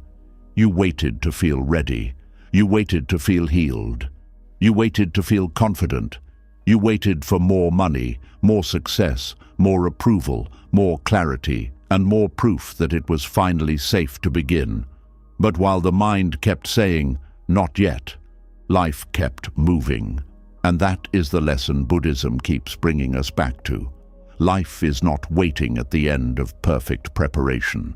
Life is not hiding behind the future version of you. Life is not something that begins after fear disappears, after pain ends, after every problem is solved, or after every part of you becomes polished enough to be seen. Life is this breath, this body, this ordinary day, this unfinished moment that keeps asking for your attention. You have seen how preparation can become a hiding place, how chasing your future self can make you abandon the person you are now. and how waiting for the perfect moment can quietly become another form of craving. You have seen how postponed joy teaches the heart that happiness is always later, how preparing for pain can blind you to beauty, and how living 3 steps ahead exhausts the body with problems that have not even happened yet. But the path back is not complicated. It is gentle. Return to this breath. Return to this task. Return to this small piece of life in front of you. Stop bargaining with the future before you allow yourself peace. Stop treating your present self like a problem that must be fixed before it deserves compassion. You do not have to be fully ready to begin. You do not have to be completely healed to live. You do not have to become perfect before you are allowed to feel grateful for being alive. Maybe your life is not missing because you failed. Maybe it feels missing because your attention has been living somewhere else. And the beautiful truth is this: attention can return, slowly, quietly, one breath at a time. So before you leave, write this in the comments: I am returning to now. Let that be your small promise to yourself. And if you want, tell me what part of life you have been postponing: rest, love, peace, joy, forgiveness.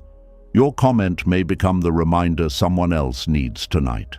And if this teaching helped you slow down, breathe deeper, and feel closer to your own life, subscribe to the channel. More gentle Buddhist lessons are coming to help you stop running from the present and finally come home to the life already breathing within you.